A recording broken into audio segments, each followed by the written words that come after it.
lagi ada pada jaringan, silahkan on cam sesuai kesepakatan kita, lebih semangat.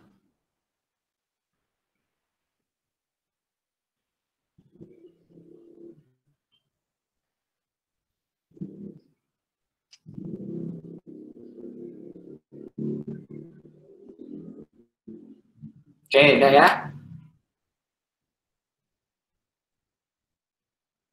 Sebentar, saya mau setting dulu.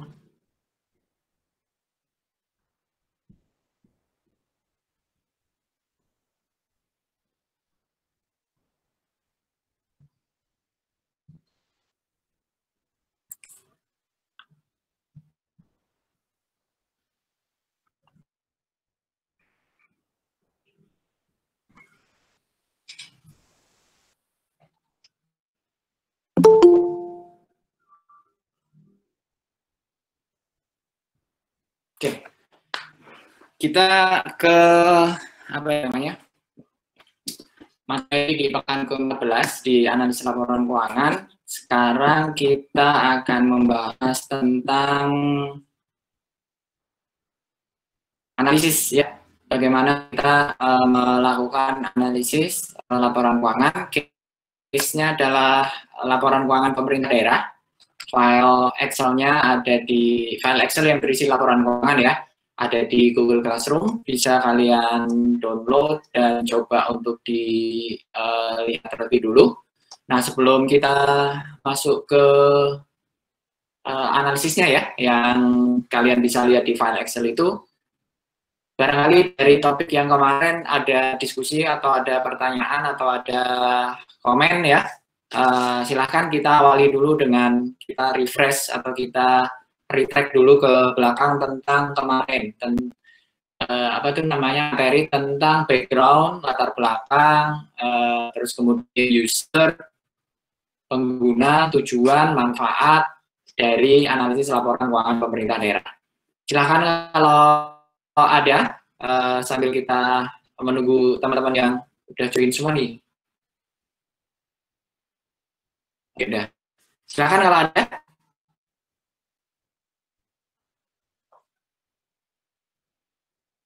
Jadi ini juga nanti bagian dari UAS loh ya. UAS bukan yang analisis laporan keuangan komersial, tetapi juga yang analisis laporan keuangan pemerintah daerah.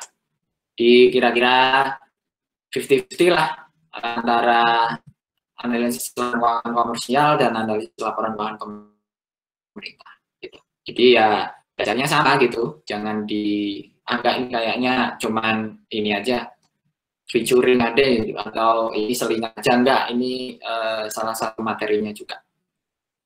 Ya, yang mau didiskusiin atau mau ditanyain terkait yang kemarin?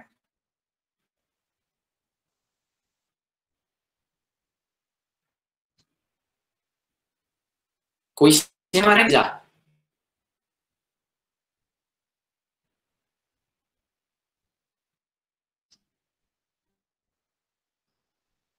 Suara saya kedengar nggak? Halo, tes? Terdengar, Pak. Terdengar, Pak. Felix, suara saya enggak? Terdengar, Pak.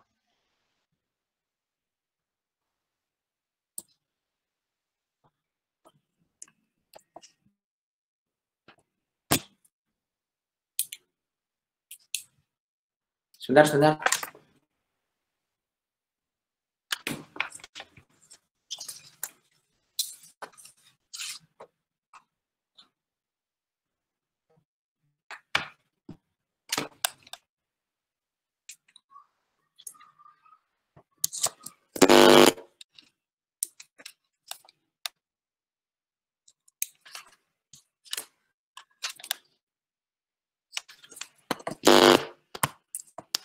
Halo, tes. Kemarin bisa, Felix? Cukup mampu, Pak. Oke.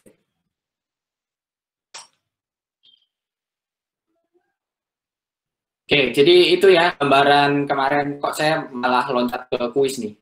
gambaran bagaimana kita perlu mempersiapkan untuk UAS. Jadi harap dimengerti dan dipahami konsep filosofinya, jangan cuma dihafalkan. Gitu. Nanti juga untuk soal-soal yang lain ya belajarnya gitulah ya, kira-kira. Yang penting kalian dapat feel-nya, kalian dapat apa namanya triknya itu untuk soalnya kayak apa. Terus kemudian bagi ke analisis laporan pemerintah daerah, analisis laporan sektor publik ya, yang mau diberikan komen.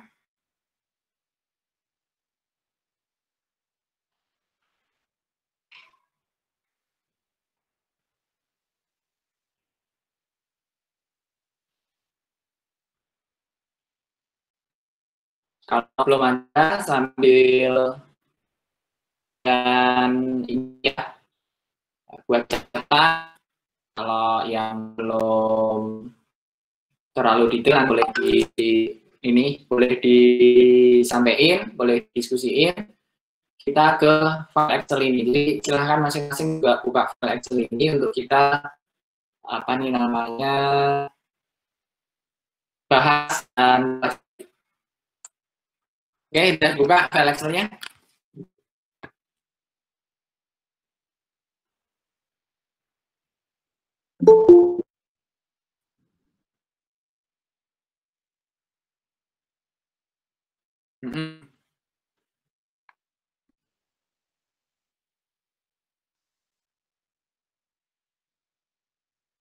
Oke, kalau udah buka file Excel ini, kita kan kemarin tuh di mind map ya, dan juga ada di situ sih, ada di modul yang kalian download lalu itu ada satu study case tentang bagaimana kita melakukan analisis laporan keuangan pemerintah dengan basis case real ya, contoh yang real. Di situ kita akan menggunakan laporan keuangan pemerintah Kota Tangerang Selatan tahun 2016, 2015 sebenarnya. Nah, angka-angka dari laporan keuangan itu bisa dilihat di Excel dan rinciannya kalian bisa geser di yang paling kanan. Ini yang tulisannya master ini, mulai dulu atau membaca contoh ini dari tab paling kanan dulu, justru yang ada tulisan master ini di sheet master ini. Ini di sini ada data mengenai laporan realisasi anggaran dan neraca. Ya. Laporan realisasi anggaran (LRA) itu kalau di sini ada data tahun 2015 dan 2016 untuk Kota Tangerang Selatan dan Kota Tangerang. Demikian juga dengan neraca. Neraca ini ada dari tahun 2015 dan tahun 2016 untuk Kota Tangerang Selatan dan Kota Tangerang. Nah, ini memang diambil dua daerah ini untuk kita jadikan sebagai bahan dalam diskusi ya, dalam mencontohkan bagaimana kita kemudian bisa membaca laporan keuangannya. Nah, ini kalau ditanya kok bukan yang terbaru gitu ya, memang bukan yang terbaru ini 2015 dan 2016, tapi justru yang penting adalah bukan baru atau lamanya data, tapi sense atau kita feeling gitu ya. Cara kita melakukan analisis. Kalau angkanya beda ya, kalau kita sudah punya sense-nya ya, aplikasikan, tinggal diimplementasikan. Itu ya, itu apa tuh namanya penjelasan di awal dulu. Terus nanti membacanya ini agak apa ya, disajikannya dalam format apa ini namanya horizontal ya. Biasanya kan laporan keuangan itu vertikal gitu. Nah, ini dibuka horizontal. Membacanya adalah ini dimulai dari sini ya, dimulai dari pendapatan. Pendapatan itu terdiri dari PAT, pajak daerah, retribusi daerah, hasil pengelolaan kekayaan daerah yang dipisahkan, lain-lain yang sah ya, Terus kemudian dari unsur dana perimbangan ini masuk ke sini.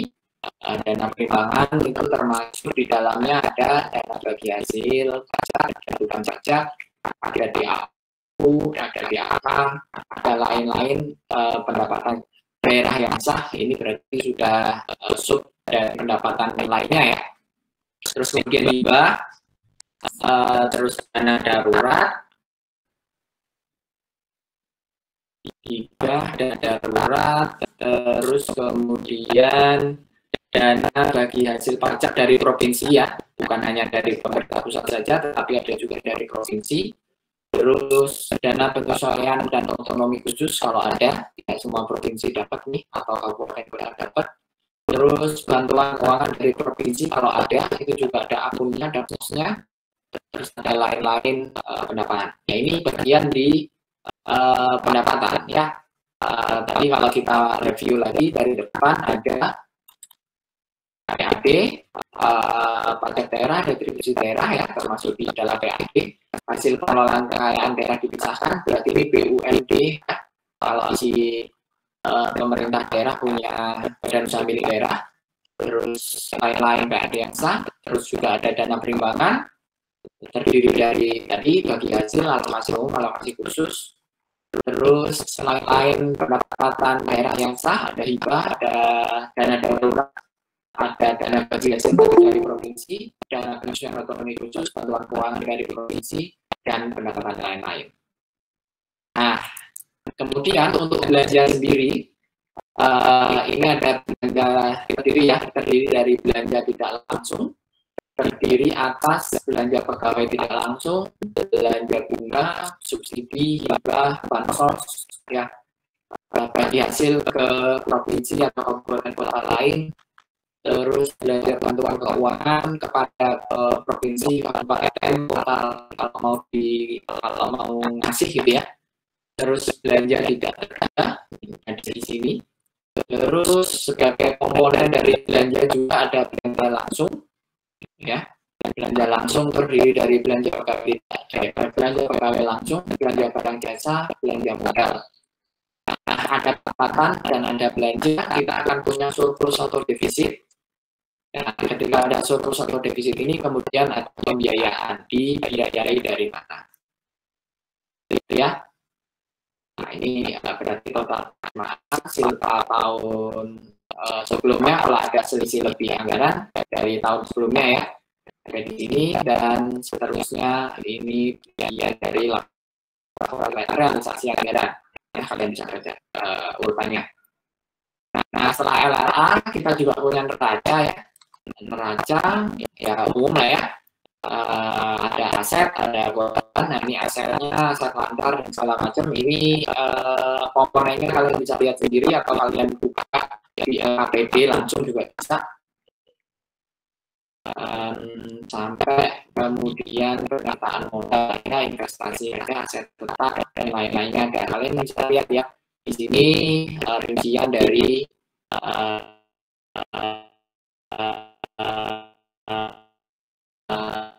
neraca, tanggalan keuangannya juga ada di bawah. Itu untuk laporan keuangan yang akan kita analisis. Sekali lagi, ini kita menggunakan studi case, laporan keuangan pemerintah daerah LKPD ya, Kota Tangerang Selatan. Nah, ini dibandingkan dengan Kota Tangerang sebagai benchmark tahun anggaran 2015 dan tahun anggaran 2016. Nah, kita kalau udah mulai ke atau analisis, kita mulai dari analisis horizontal vertikal. Nah, ini ya defisit yang paling tinggi di Excel ini. Nah, ini di sini kita bisa lihat ada beberapa analisis ya. Kalau di sini ada horizontal dan vertikal. Ini semua angka-angka didapatkan dari sheet master tadi, laporan keuangan pemerintah daerah Tangsel dan Tangerang ya, dan Tangerangnya. Jadi ini kita di sini akan menggunakan angka dari pendapatan, PAD, dana perimbangan dan segala macam. Itu angkanya dapat dari tadi laporan keuangan pemerintah daerah Kota Selatan dan Kota Tangerang. Nah, kita masuk ke substansinya. Di sini kita akan menggunakan atau akan menghitung analisis horizontal. Jadi kalau analisis horizontal itu ya namanya juga horizontal ya. Dia suatu namanya disajikan secara memanjang begitu dari kiri ke kanan biasanya. Tapi yang dimaksud di sini adalah horizontal ini dibandingkan antar tahun, gitu ya, atau antar daerah. Nah, dibandingkan dengan antar tahun ini ya, simpelnya di perbandingkan tuh, dikomparasi antara tahun 2015 dan tahun 2016 tuh misalnya untuk pendapatan asalnya naik atau turun. Terus kemudian rincian dari pendapatan asalnya, misalnya pendapatan asli daerahnya ya, PAD-nya itu naik atau turun, dana perimbangannya juga naik atau turun, kemudian baru kita lihat dan kita evaluasi. Nah, misalnya gini, kita lihat di 2015 pendapatan Tangsel itu 2,6 triliun, di 2016 dia naik 2,66 triliun, gitu ya, naik sedikit. Kenaikannya sekitar 61 miliar, atau kalau di persentase 2,37%. Nah, kenaikan sebesar 61 miliar ini ya, kalau mau di breakdown, didetailkan dari pendapatan PAD atau pendapatan dari dana perimbangan yang memberikan proporsi kenaikan yang lebih besar, itu kita bisa lihat di sini. Untuk di 2015 PAD Tangsel itu 1,228, 2016-nya 1,346 triliun. Ada kenaikan 117 miliar ya, atau di persentase itu sekitar 9,59%. Sedangkan dana perimbangannya di tahun 2015 itu cuma 707 miliar, di 2016 naik menjadi 847 miliar atau kenaikan 139,7 miliar, kalau di persentase sebesar 19,75%. Nah, yang kita maksud dengan analisis horizontalnya itu adalah sebenarnya di poin ini, ya, bukan hanya sekedar perhitungan di atasnya yang ini. Nah, gimana nih membaca atau menganalisis dari kenaikan atau perubahan angka pendapatan, PAD, dan dana perimbangan Tangsel di 2015 dan di 2016? Ini kita tahu bahwa pendapatan naik ya 2,37%, terdiri dari kenaikan PAD dan kenaikan dana perimbangan, dua-duanya naik ini. Tetapi kalau kita lihat di sini ternyata kenaikan lebih besar diberikan atau disumbangkan oleh kenaikan dana perimbangan dibandingkan dengan PAD. Apa artinya? Artinya berarti ketergantungan Tangsel gitu ya, atau kontribusi pemerintah pusat terhadap Tangerang Selatan itu justru di tahun 2016 secara garis besar malah naik gitu ya, karena pendapatan naik tapi disumbangkan proporsi sebesarnya kalau kita bandingkan antara PAD dan dana perimbangan, ternyata dana perimbangan lebih tinggi gitu daripada PAD-nya. Itu ini ya, apa tuh namanya, analisis atau uraian narasi dari angka-angka yang ada. Gitu. Horizontal itu juga ada daerah ya, antar daerah itu antara Tangsel dan Kota Tangerang dibandingin. Nah, di sini kita lihat ini angka-angkanya, saya tidak perlu bahas satu-satu angkanya karena bisa dilihat di sheet master tadi. Saya langsung ke sini di perbandingan persentase ya. Kalau di Tangsel itu di 2016 proporsi PAD dan proporsi dana perimbangan ketika dibandingkan dengan pendapatan itu gedean PAD ya 50,5, dana perimbangannya cuma 31,8. Jadi cukup signifikan karena setengahnya lebih dari PAD gitu pendapatannya. Nah, kalau kita lihat Kota Tangerang, ini kita coba hitung ya persentasenya lebih rendah dari Tangsel, cuma 46,9, 47 lah ya. Dan perimbangannya otomatis lebih gede, 36,8. Nah, dari sini kita bisa lihat kenaikan pendapatannya Tangsel itu ya lebih berkualitas ya daripada Kota Tangerang. Kenapa begitu?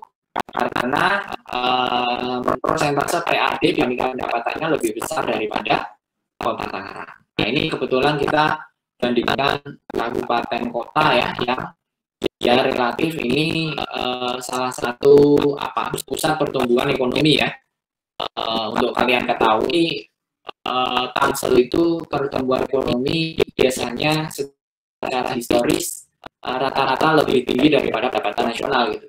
Jadi kalau pertumbuhan ekonomi nasional itu 5%, 4% gitu, Tangsel itu bisa 10%, 12%, 11%. Jadi ya sebenarnya tidak menggambarkan kabupaten kota di Indonesia secara keseluruhan gitu. Nah ini kenapa di Tangsel ya, ini dibuat pada waktu ya kalau kita di stan kan stan ada di Tangsel gitu ya. Sebelum kita melihat yang jauh-jauh kan kita bisa lihat yang gitu. Karena dulu kalau kuliahnya di Tangsel yang kita lihat kan bagaimana kualitas pembangunan di Tangerang Selatan. Jadi dari situ sih harapannya terus kita bisa memahami dengan lebih baik. Nah kalau sekarang sih ya mungkin alasan itu jadi nggak relevan gitu ya karena kita ada di daerah masing-masing. Nah kalau kalian tertarik kalian coba bisa bandingkan dengan daerah kalian masing-masing ya, dengan kabupaten kota masing-masing kira-kira bagaimana secara persentase gitu ya, pendapatan, PAD, dana perimbangan, dan nanti kita bandingkan juga dengan belanja. Jadi gitu, kita melihat sekali lagi analisis angka-angkanya. Kalau vertikal bagaimana? Kalau vertikal, ya namanya vertikal ya, kita bandingkan tuh dari atas ke bawah, gitu, jangan dari kanan ke kiri. Kalau vertikal ini, berarti kita akan melihat antar akun di dalam laporan keuangan. Itu kan kalau kita membaca LRA gitu, itu kan tampilannya sebenarnya ini ya vertikal gitu ya, bukan horizontal seperti contoh tadi gitu. Nah kalau yang di vertikal ini ya kita bandingkan antara misalnya komponen pendapatan dengan bawahnya apa, pendapatan asli daerah dan dana perimbangan gitu ya. Ini angkanya kita dapatkan PAD itu 50,5% lebih itu, sedangkan dana perimbangannya cuma 31,8. Nah ini kita simpulkan bahwa pendapatan Tangsel itu relatif mandiri ya, karena 50% lebih pendapatannya disumbangkan dari pendapatan asli daerahnya. Sebuah hal yang masuk saja karena memang semua industri, semua perdagangan ya, sektor perdagangan di Indonesia itu hampir semuanya miniaturnya ada di Tangsel ya. Bahkan apa saja ada di Tangerang Selatan, showroom mobil apa saja di Tangerang Selatan ada ya. Unit lah, apapun industri kuliner segala macam di Tangerang Selatan itu ada gitu. Jadi ya nggak heran kalau PAD-nya tinggi gitu. Bahkan justru harusnya mungkin PAD-nya bisa lebih tinggi dari 50% kan gitu. Itu nanti termasuk bagian dari analisis bagaimana memaksimalkan potensi PAD. Jadi, terus kemudian kita lanjut ke belanja, misalnya belanja juga sama ya. Belanja terdiri dari belanja tidak langsung dan belanja langsung. Belanja tidak langsung dan belanja langsung ini kemudian kita bisa presentasikan ya. Kita presentasikan terhadap belanja. Kalau belanja tidak langsung itu cuma 36%, tepatnya 35,9%. Sedangkan belanja langsungnya 64,1%. Nah ini apa artinya analisis kita? Analisis kita bisa memberikan deskripsi bahwa kualitas belanja di Tangerang Selatan itu relatif lebih baik karena dominasinya ada di belanja langsung gitu. Ya sebagaimana kita pelajari ya di instansi pemerintah ya kali ya. Kalau belanja langsung itu berarti belanja yang sifatnya itu direct gitu ya. Directly to improve or to increase kesejahteraan dari masyarakat gitu. Lain dengan belanja tidak langsung, dia sifatnya ya namanya juga tidak langsung, dia secara tidak langsung juga akan berkontribusi terhadap kenaikan kesejahteraan atau pembangunan atau program yang dijalankan oleh kabupaten atau kota atau oleh pemerintah gitu. Misalnya kalau kita bangun sekolah baru, kita bangun jalan baru, itu belanja langsung karena sifatnya direct gitu ya, sifatnya langsung. Tapi kalau misalnya belanjanya itu belanja belanja pegawai, belanja honor gitu-gitu ya, nah itu belanja yang tidak langsung gitu karena ya memang perlu dikeluarkan untuk menggaji pegawainya biar kerja baik gitu, tetapi sifatnya kan dia indirect gitu secara tidak langsung. Sekali lagi dari sini kita bisa tahu bahwa belanja langsung lebih besar 64,1% dibandingkan dengan 35,9% proporsi belanja tidak langsung. Gitu. Hal lain kita bisa PAD ya, komponen pendapatan asli daerah yang dikomparasikan dengan belanja, ini kita bisa tahu persentasenya 46,6%, artinya belanjanya pemerintah Kota Tangerang Selatan itu hampir 47% bisa di cover atau bisa dibiayai dengan pendapatan asli daerah. Jadi ya memang relatif oke lah ya, hampir 50% dari belanjanya Kota Tangsel itu dibayar atau dibiayai dengan pajak daerahnya sendiri gitu, atau pendapatan asli daerahnya sendiri. PAD untuk belanja PAD dibandingkan dengan belanja langsung, tadi kita berpendapat bahwa belanja langsung itu penting ya, persentase belanja langsung terhadap belanja itu menandakan bagaimana program dari pemerintah kabupaten kota itu secara langsung digunakan atau secara langsung programnya itu terkait dengan kesejahteraan masyarakat gitu ya, terkait dengan pembangunan yang kecil gitu, ada fisiknya gitu. Nah, kalau kita lihat di sini ternyata dari belanja langsung tadi, kalau mau dipresentasikan berapa PAD bisa digunakan untuk mengcover belanja langsung, ini kita bisa tahu angkanya adalah hampir 73% ya, 72,7%. Nah ini memang dari sini sekali lagi kita bisa meng-highlight bahwa Kota Tangsel itu kualitas APBD-nya relatif cukup baik karena mayoritas belanja dan spesifiknya lagi belanja langsung itu bisa dibiayai dari pajak daerahnya sendiri atau pendapatan hasil daerahnya sendiri, jadi tergantung dari pemerintah pusat. Begitu bagaimana kita melakukan analisis, membuat narasi dan mendetailkan ya dari angka-angka yang ada. Jadi tidak cuma hanya menghafalkan akun-akun, tetapi bisa mengetahui hubungan antar akun. Itu untuk yang pertama ya. Ini oke?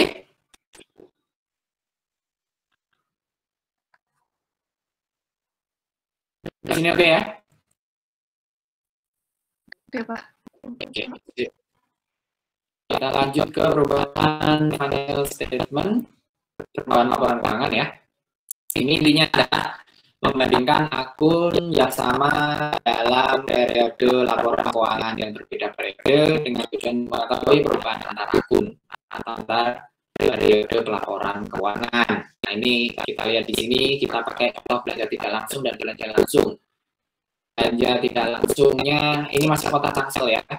Belanja tidak langsungnya 959 miliar, 2016-nya naik, belanja langsungnya juga naik ya, 1,6 jadi 1,8. Ini kalau di persentase ternyata kenaikan belanja langsungnya lebih besar, 11,38 dibandingkan dengan belanja tidak langsung ya 8,39. Jadi di sini proporsi kenaikan belanja langsungnya lebih besar, menandakan progres yang baik gitu ya, karena belanja itu langsung ke masyarakat.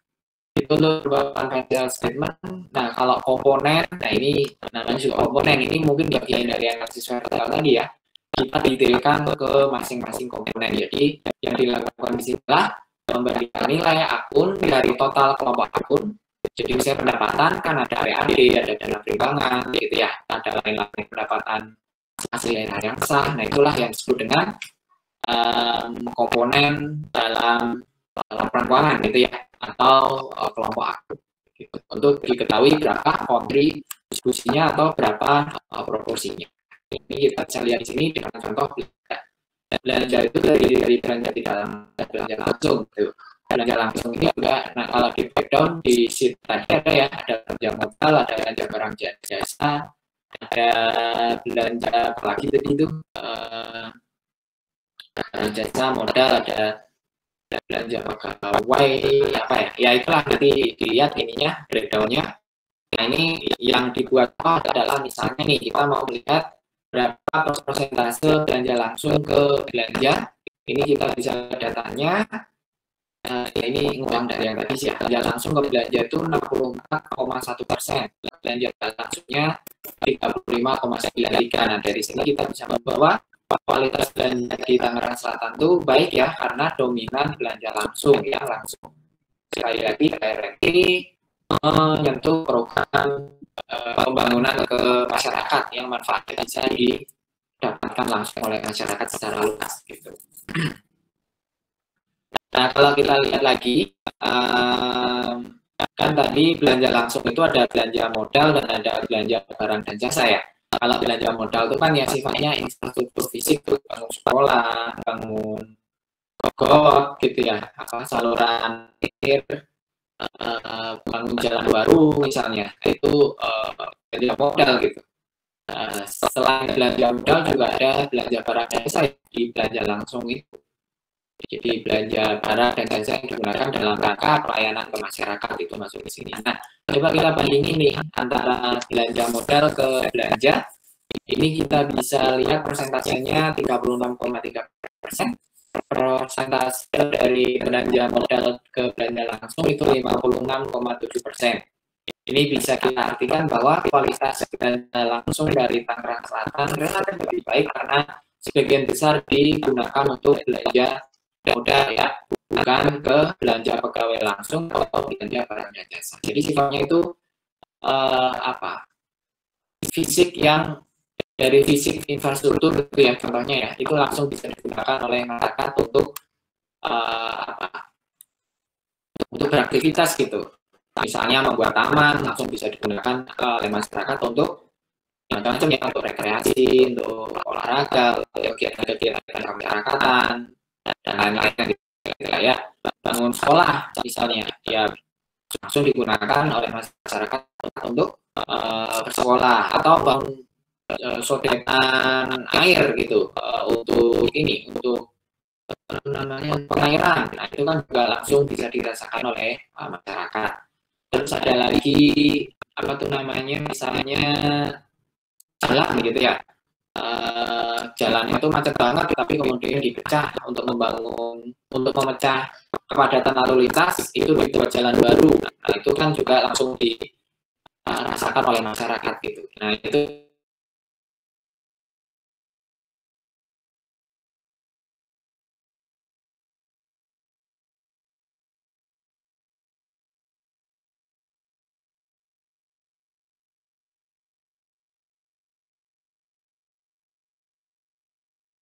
di sini belanja modal ini biasa ya, trennya belanjanya naik atau turun. Ini nanti juga mungkin bagian dari sini ya. Ini sebenarnya analisis tidak berdiri sendiri-sendiri ya. Ini saling terkait satu dengan yang lain. Ini contohnya misalnya kita menggunakan analisis tren ini, kita lihat belanjanya tuh naik gitu ya.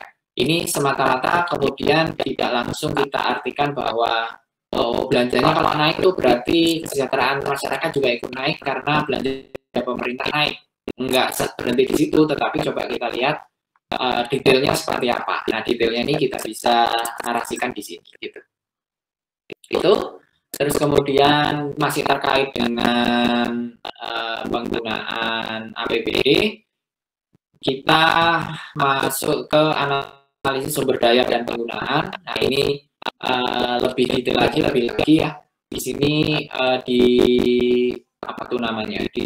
dibuat untuk menjawab pertanyaan-pertanyaan misalnya mengenai kita menggunakan atau kita melihat laporan keuangan dari pemerintah atau sektor publik itu dananya dari mana dan digunakan untuk apa. Terus mampu atau tidak pemerintah itu memenuhi sendiri kegiatan operasionalnya. Ingat ya konsep dari desentralisasi fiskal. Terus mengetahui asal dana untuk mendapatkan aset dari mana. Untuk ketika misalnya ada defisit anggaran, itu juga kita tahu dari mana asalnya untuk ini ya, pembiayaan.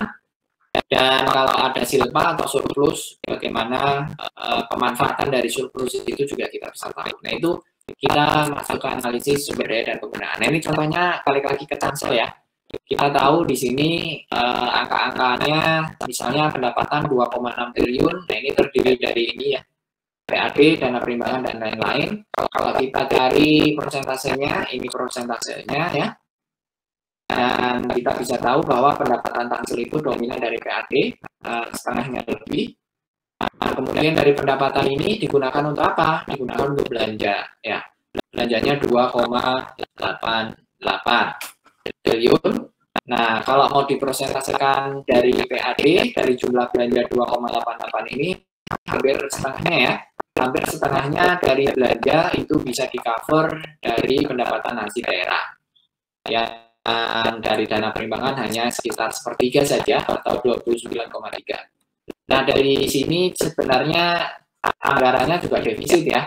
Kalau di 2016 ini defisit 224 triliun. 224 triliun lagi kebanyakan. 224 miliar. Itu kemudian dibiayai dari Silpa tahun sebelumnya di mana ada Silpa 735,6 miliar gitu. Jadi otomatis beres, tidak perlu cari-cari utang gitu ya, tidak perlu menerbitkan obligasi misalnya. Gitu. Itu analisis berdaya penggunaan. Berikutnya analisis ketaatan dan peraturan. Di sini lebih kualitatif ya. Dan biasanya analisis compliance ini, nama lain dari ketaatan peraturan ya, compliance analisis ini digunakan sebagian besar oleh auditor ya, BPK, BPKP ketika melakukan audit. Auditnya juga audit compliance ya. Tujuannya apa? Tujuannya untuk memastikan apakah pemerintah telah memenuhi semua peraturan perundangan, semua dasar hukum yang ada gitu. Nah, ini biasanya dilakukan oleh ahli, misalnya auditor. Itu tadi ya. Nah, ini parameter-parameter dalam compliance analysis. Ini ada berapa nih? 1, 2, 3, 4, 5, 6, 7, 8. Ada 8 parameter utama. Nah, masing-masing ini kita bisa overview lebih dalam ya, lebih luas lagi. Misalnya yang pertama, pendapatan dan belanja itu diatur APBD.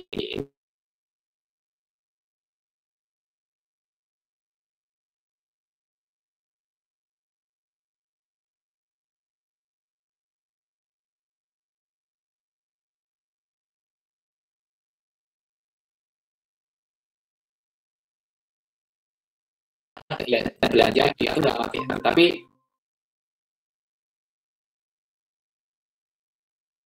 ini menjadi apa nih namanya ya? Boleh dibilang perkembangan sosial kemasyarakatan kita itu sudah cukup advance gitu, sudah cukup berkembang dengan pesat. Maka kemudian hal ini menjadi relevansinya menjadi lebih apa? Lebih mengemuka lagi gitu. Nah, ini coba saya balikin ke kalian, ini pentingnya di mana nih? Pendapatan dan belanja itu diatur dalam APBD. Ada yang mau berkomentar?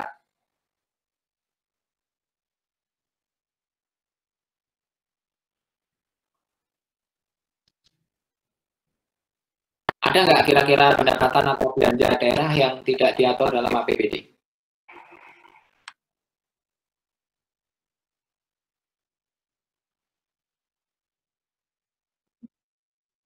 Hibah kan masuk APBD tadi.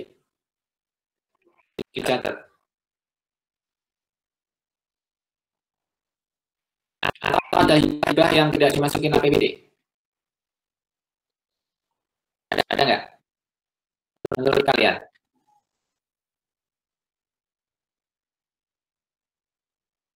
Hibah yang tidak direncanakan. Contohnya yang kayak mana itu?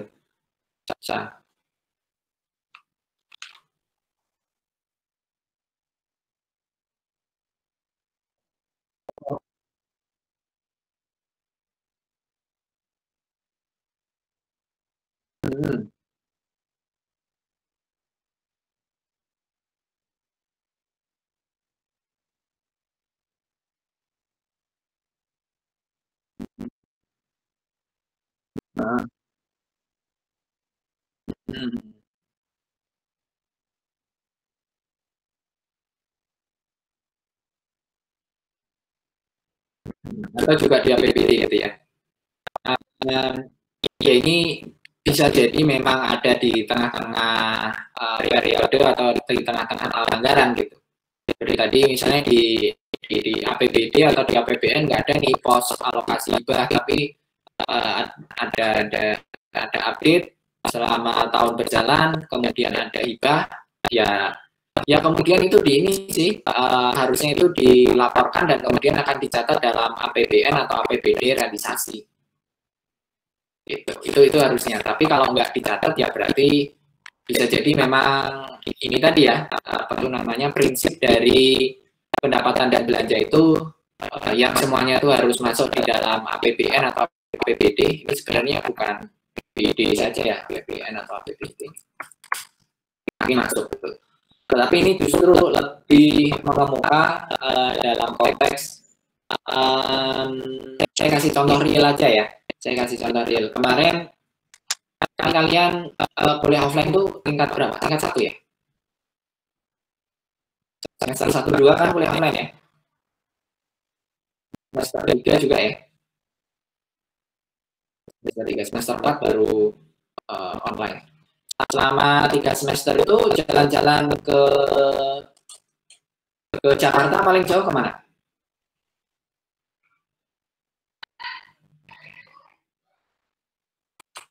Ke Blitar Residence, itu Tangerang Selatan ya. Ke mana? Pondok Indah, Citos, Central Park, mana? Paling jauh kemana kalian? Atau ke Bundaran HI, ke Monas, ke Lapangan Banteng, ke Kota Tua, ke Ancol, kemana?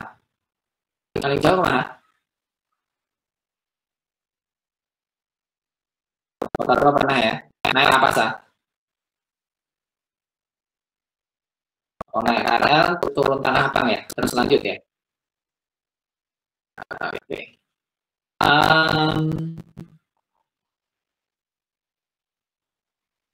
Sekarang udah favoritnya pakai KRL ya.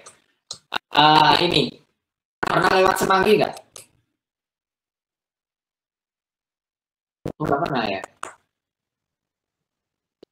Sama sekali.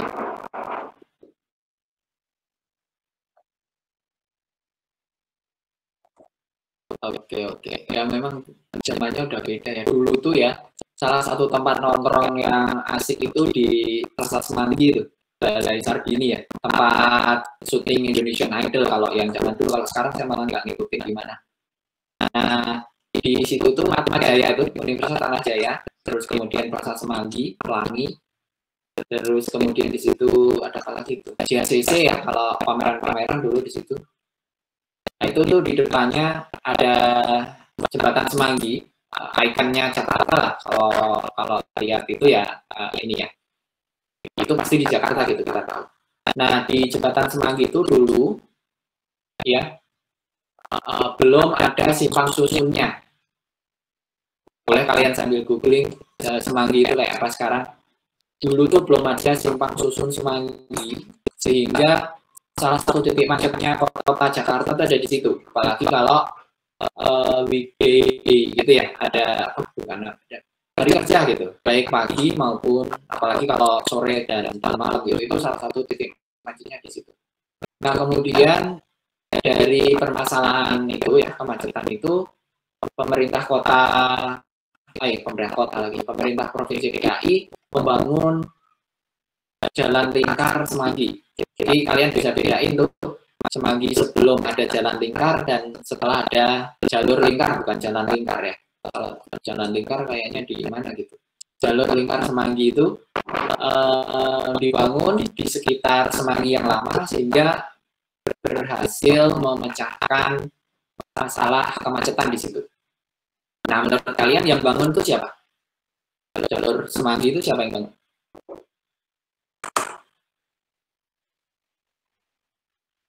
Harusnya siapa yang bangun?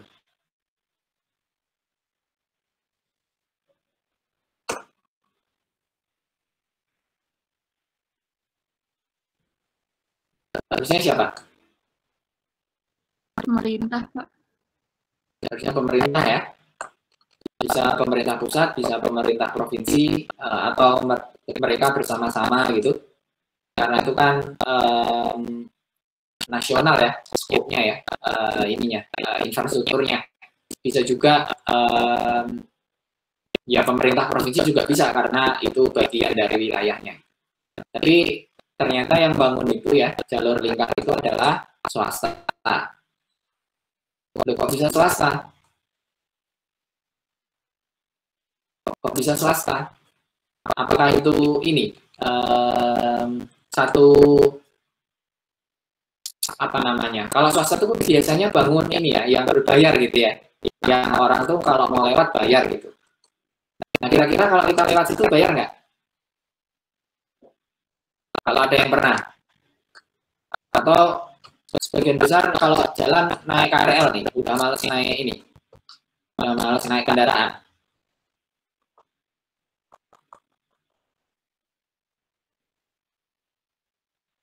KRL ya, terus nyambung Gojek ya, iya sih. Memang udah berbeda banget. Nah kalau kita lihat atau kita lewat di situ tuh nggak bayar, gitu ya. Nah ini di sini kemudian ada nggak nyambungnya nih. Swasta kok bisa bangun infrastruktur publik nggak bayar, kok dia mau gitu, kan gitu ya. Nah kalau mau ditelusuri lebih jauh lagi itu ternyata si swasta itu membangun jalur lingkar semanggi itu sebagai bagian dari pembayaran atas kompensasi kenaikan apartemen yang dia bangun gitu. Jadi yang bangun ini sebuah perusahaan properti Jepang begitu. Perusahaan properti Jepang itu dia membangun apartemen di Sudirman dekat kota BNI situ lah, dekat apa di situ tuh. Sahid, dekat Sahid. Sahid tahu nggak?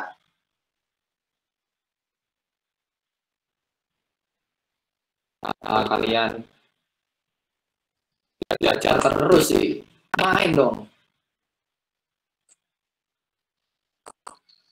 Belajar terus nih. Nah itu ya Sudirman situlah, di situ tuh ada apartemen Jepang gitu. Itu tuh ada kan kalau bangun apartemen kan ada ini ya, ada aturannya ya, koefisien bangunan, maksudnya koefisien bangunan tuh antara tinggi apartemen berarti jumlah unitnya dibandingkan dengan koefisien ruang hijau dan parkir dan segala macam itu ada tuh rumusnya. Nah si pengembang properti Jepang ini dia melampaui koefisien bangunan itu, dia membangun lebih tinggi artinya.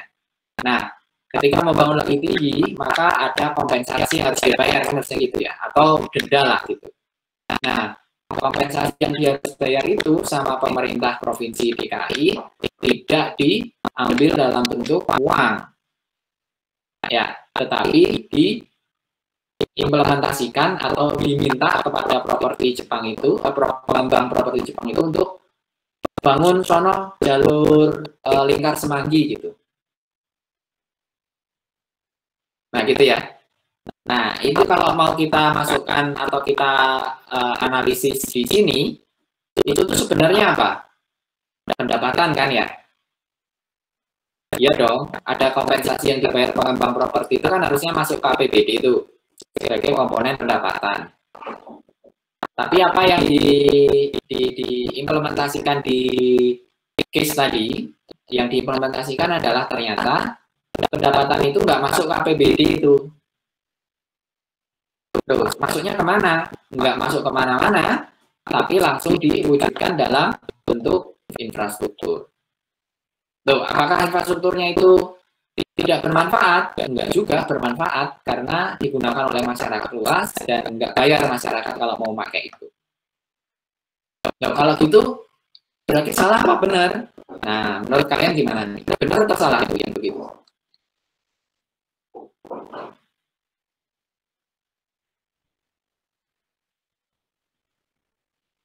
Ada yang mau ngasih opininya nggak?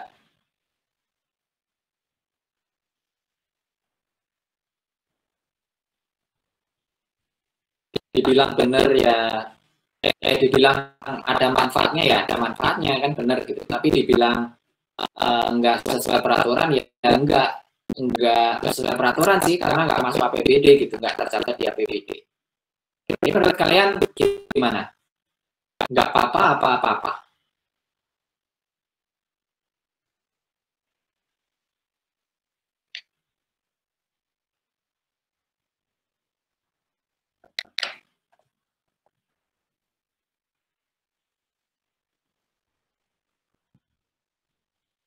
Risma coba, menurutmu gimana Risma?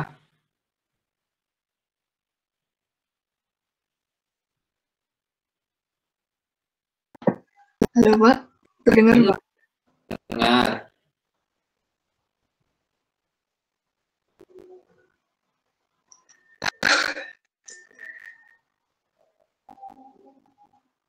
Kayaknya nggak apa-apa sih Pak. Nggak apa-apa ya. Tapi kalau mau diaudit sama BPK kan yang diaudit APBD-nya. Iya. Nanti terus gimana dong? Kalau nggak ada di APBD gimana dong?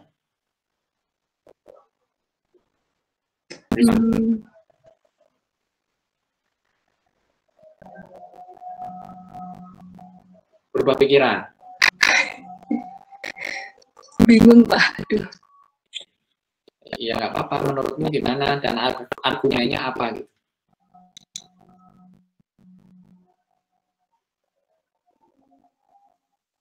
Tapi anyway, kamu nggak apa-apa lah ya, yang penting ada manfaatnya real gitu ya, nggak korupsi, nggak untuk kepentingan pribadi gitu ya, Risna ya? Iya sih Pak, soalnya kan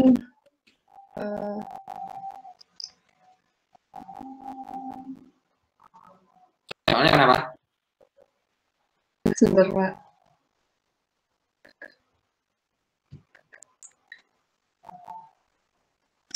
Bingung Pak. Kalau Alfat, menurutmu gimana? Nggak apa-apa, apa-apa. Bisa ulangi pertanyaannya, Pak? Jadi tadi itu ya, kebijakan pemerintah Provinsi DKI ya kan harusnya menerima kompensasi itu atas kelebihan pembangunan apartemen. Tapi sama pemerintah Provinsi DKI nggak dimasukin APBD, tapi langsung diminta ke pengembang properti untuk dibuat sebuah infrastruktur publik gitu. Jadi langsung dibangun tuh di Semanggi itu. Nah itu menurutmu oke aja, nggak apa-apa, karena toh dipakai untuk infrastruktur publik yang bermanfaat, atau nggak boleh karena harus masuk APBD? Menurutmu gimana?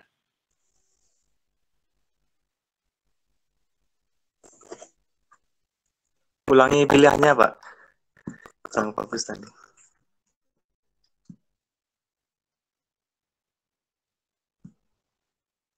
Pilihannya tadi gimana, Pak?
Halo. Oh, sorry. Jadi bukan Yasmin aja ya yang bermasalah. Internet saya juga ngadat-ngadat. Sampai mana tadi? Alfat, gimana Fat? Ulangi pilihannya, Pak. Tadi kurang bagus. Pilihannya ya, pemerintah itu menurutmu benar atau tidak dengan kebijakannya? Jadi nggak menerima pendapatan kompensasi tadi, hibah ya. Pendapatan ya, retribusi, tapi sama pemerintah Provinsi DKI, si pengembangnya langsung disuruh untuk membangun infrastruktur publik. Mungkin bisa sih, Pak. Kalau menurut saya mungkin bisa, Pak. Nggak masalah ya? Nggak masalah. Asalkan Mungkin ada catatan atau pengungkapan gitu yang jelas. Kalau menurut saya mungkin tidak masalah, Pak. Oke. Satu lagi, Salsabila coba, Ramadhani. Iya, Pak. Menurutmu gimana? Menurut saya nggak boleh, Pak. Nggak boleh? Bukan nggak boleh, apa ya? Kan tadi auditor kan ngelihat pemerintahnya kan dari laporan keuangannya. Terus laporan keuangan tadi belanja pendapatan dan belanja diatur APBD atau APBN. Jadinya kalau nggak ada itu,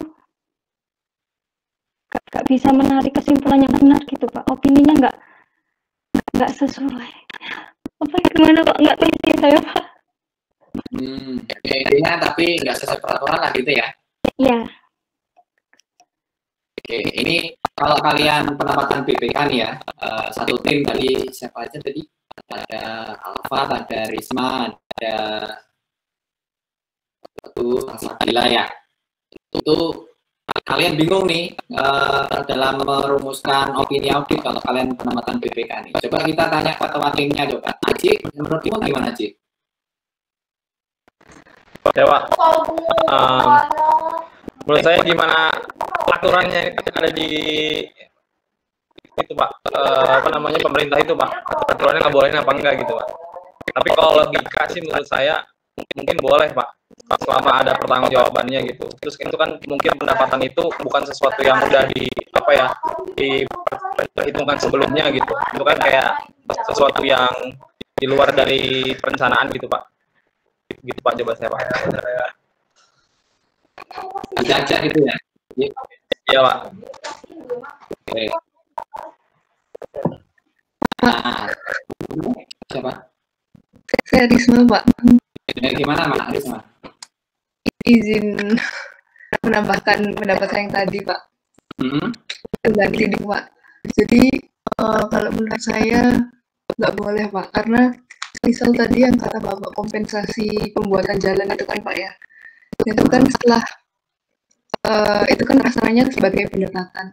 Tapi setelah diserah terimakan ke pemerintah, itu kan kayak menjadi aset gitu, Pak. Nah, asetnya itu kan harus dipertanggungjawabkan gitu di anggaran. Jadi nggak harus dimasukkan APBD dulu gitu? Iya, Pak, menurut saya. Gitu. Kalau kamu tuh sama pelatihnya udah didukung malah berubah pikiran. Oke, kita kembali ke konteks ini ya, parameter dalam compliance audit. Ini contoh kasus real loh, guys. Itu namanya, ini nih ada di zaman pemerintah provinsi DKI pas BPP ya, Pak Ahok. Jadi Pak Ahok kan memang ini ya, berpikirnya itu progresif gitu. Ini tidak ada kaitannya dengan politik. Ini kita membahasnya benar-benar dalam konteks ini, dalam konteks bagaimana sebuah pemerintah atau sektor publik itu dia berinovasi, tetapi inovasinya itu tentu ada koridornya gitu, ada ininya, ada aturannya gitu. Nah, pemerintah Provinsi DKI kan pada waktu itu ya, kita bisa membaca dia itu sangat progresif gitu. Kadang-kadang tuh kita bisa melihat sesuatu yang ternyata bisa ya menggunakan atau menjalankan kebijakan yang umumnya tidak dilakukan oleh pemerintah gitu, dalam artian breakthrough ya istilahnya ya. Jadi di luar kebiasaan, dan di luar kebiasaan itu sebuah terobosan gitu. Banyaklah contohnya pada waktu itu bagaimana ininya ya, bagaimana kebijakan itu diambil gitu. Itu satu sisi kan kita sebagai masyarakat ada ini ya, ada wow-nya gitu, ada perasaan ini nih harusnya begini nih sebuah sektor publik gitu, atau sebuah pemerintahan gitu. Nah, salah satu yang ramai itu dibicarakan adalah ini nih, tentang jalur lingkar Semanggi ini. Jadi Di situ kebijakan yang diambil adalah daripada rumit-rumit memasukkan APB apa namanya koefisien kelebihan koefisien tadi itu ke APBD, di pemerintah provinsi DKI itu udahlah potong kompas saja, diberikan tugas kepada si pengembang properti tadi, si swasta tadi untuk membangun jalur lintas di Semanggi. Toh itu bisa juga dilihat oleh semua rakyat gitu ya, bukan cuma oleh orang Jakarta, tapi seluruh rakyat Indonesia bahkan ya. Itu tuh ada manfaatnya dan langsung bisa digunakan. Nah, sebagai sebuah terobosan itu tuh bagus banget gitu kan ya, karena manfaatnya itu langsung terasa. Tetapi dalam konteks kemudian kita melihat aturannya, itu kalau kita mau membaca, bukan membaca ya, kalau membaca jelas. Kalau kita lihat bagaimana spesifiknya itu diatur di dalam konteks keuangan negara, di mana keuangan daerah itu ada di dalamnya, ini kita kembali ke parameter ini. Jadi semua pendapatan dan belanja itu tidak bisa lepas dari APBN atau APBD. Entah digunakan untuk apapun, entah dipakai untuk hal bagaimanapun, mau beli apa kayak yang bermanfaat, BLT segala macam, gitu ya, itu tidak bisa lepas dari APBN atau APBD. Sama konteksnya dengan pas awal-awal ya, kita ada PSBB, itu kan ada BLT-nya gimana nih, kan gitu ya. Itu kan salah satu yang krusial harus diberikan oleh pemerintah karena ekonomi kan lagi tersendat gitu, atau sedang tidak berputar sesuai, atau tidak sedang berjalan sesuai kapasitas biasanya gitu ya. Maka dari itu ada beberapa komponen di masyarakat yang harus diberikan BLT. Nah itu tuh gimana nih, bisa nggak langsung diberikan? Bisa nggak dari Silpa misalnya langsung dikeluarkan gitu? Itu tuh pembahasannya adalah, kalau kalian cermati kemarin jawabannya tidak bisa gitu. Nah kemudian makanya dimunculkan dalam peraturan pemerintah pengganti undang-undang itu ya, Perpu itu ya, yang diambil diskresinya oleh eksekutif pada saat itu. Tetapi pas kemudian Perpu itu dikeluarkan gitu, nggak berapa lama kan kalau sesuai aturan harus dibuat undang-undangnya. Nah dibuat undang-undangnya itulah yang kemudian ada unsur ini tadi, pemenuhan terhadap parameter bahwa semua pendapatan dan belanja diatur dalam dokumen APBN atau APBD. Di dalam undang-undangnya dari Perpu tadi itu kemudian dibenerin ya, dalam konteks bukan berarti itu salah gitu, tapi Perpu itu sesuai aturan ada. Tadi juga koefisien pembangunan itu, ini agak berbeda. Koefisien pembangunan itu dalam Perda DKI-nya itu abu-abu sebenarnya, tidak dilarang juga tidak diperbolehkan, artinya ya diskresi lagi intinya ya. Tetapi di sana kita melihat sebenarnya basic dari aturannya itu harus masuk dalam APBN atau APBD. Nah mungkin di sini ada pro kontra nih, tadi dari tim audit BPK yang terbentuk di 529 tadi aja ada perbedaan pendapat gitu, ada yang boleh, ada yang nggak boleh gitu. Karena sebenarnya balik lagi tujuannya itu kan kita melihat substansi gitu ya, substansinya adalah itu bermanfaat atau tidak. Kalau kita melihat substansi itu kan bermanfaat, tetapi kadang-kadang di dalam aturan birokrasi substansi itu harus didukung dengan peraturan gitu, dengan norma perundangan yang ada. Kalau norma perundangan yang ada maka tidak bisa, meskipun substansinya baik, tidak bisa di luar konteks dari peraturan, dalam hal ini APBN atau APBD. Nah makanya auditnya mengatakan bahwa yang seperti ini tadi ya, konteks yang seperti ini tadi, apalagi dalam konteks tadi yang jembatan Semanggi kan tidak ada hal yang memaksa ya. Kalau yang situasi pandemi kan ada hal yang memaksa gitu ya. Itu kemudian harusnya yang Semanggi tadi masuk ke dalam APBD dulu gitu. Tidak bisa kemudian langsung diberikan ke swasta terus langsung dibangun apa gitu. Karena apa? Karena kita nanti harus mengetahui ya bagaimana proses sebuah kebijakan itu mulai dari awal. Oh ternyata ada itu tadi kelebihan koefisien bangunan ya, terus kemudian dihitung apa koefisien bangunan itu, rupiahnya gitu. Terus dari rupiah itu kita tahu berapa angkanya dan masuk ke APBD.